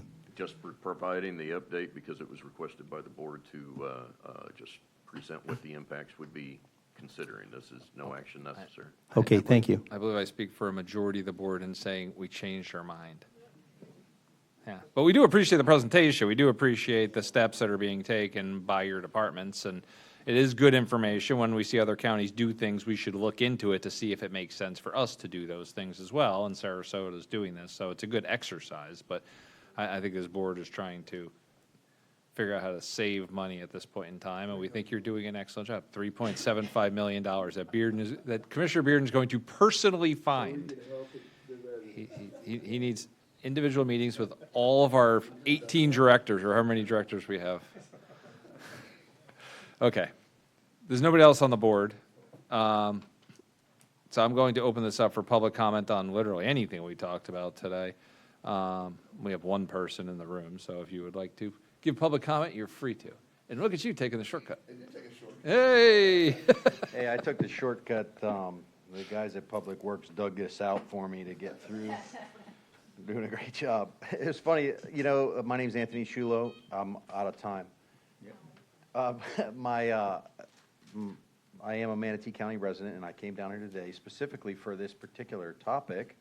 When I hear the presentation, all I can think about is these cartoons when I was a kid. It's like, stormwater team assemble, and then like all these different people come together and they form this stormwater, sort of machine that's going to take care of all this. But my comment was to really support the initiative in the discussion, because more importantly, the men and women on that staff who are currently performing these functions across the county daily, they're not doing this ad hoc. This is something that just happens year round. But, asking them to assemble at certain times or move out of those silos like you mentioned, I just hope you really do recognize that this really isn't a temporary function. This is something you just have to do every day, right? I'd just like to share what some of my neighbors are asking for, and I don't speak for all of Manatee County by any stretch of the imagination, but I do try very hard to engage with them socially and validate or reject the actions that I've personally asked you guys to advocate for. Some people like them, some people don't, but that's okay, their opinion. I just ask you guys to investigate that, because here are the things that I hear. We want year-round maintenance work on stormwater infrastructure to increase. That's just what I hear. That's what my neighbors talk about. That's what I see when I walk around, I drive around. I don't care where you put it in the org chart. Doesn't matter to me. Just have the people on staff to do it. There's full-time dedicated utility people in Michigan to shovel snow. They're not doing it right now. But I bet they're maintaining their equipment right now to get ready for storm season. I bet they're making sure they buy the equipment necessary and stock up the salt to have it ready, right? So these people's jobs year round. It's not just, hey, we had a storm, show up. The other thing, I just think a dedicated staff on site regularly, early and often, so administrators and elected officials have more awareness, not just haphazard reactive public comments, like some people think I do here. Say, oh, this guy's just there, blowing smoke. We I'm don't really say that not. to your face. Yeah. Well, that's what I said. He said it, Or more dangerously, think about this. Private interests in assessments are based on their best case scenarios, right? They want you to think when they come up here for their projects that the minimum amount, that they're meeting their minimums to get their projects approved. But the dedicated staff, they work to provide the taxpayer with options and projects to combat the worst case scenarios. Projects that improve the whole county, not just that little piece that they just bought. So please, continue to support them. Thank you, Anthony. And I have one hand raised on the phone, and it is 445.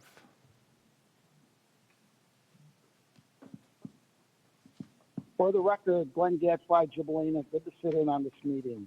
I go along with the rest of the board in not orchestrating a new department, not yet, not ever, personally.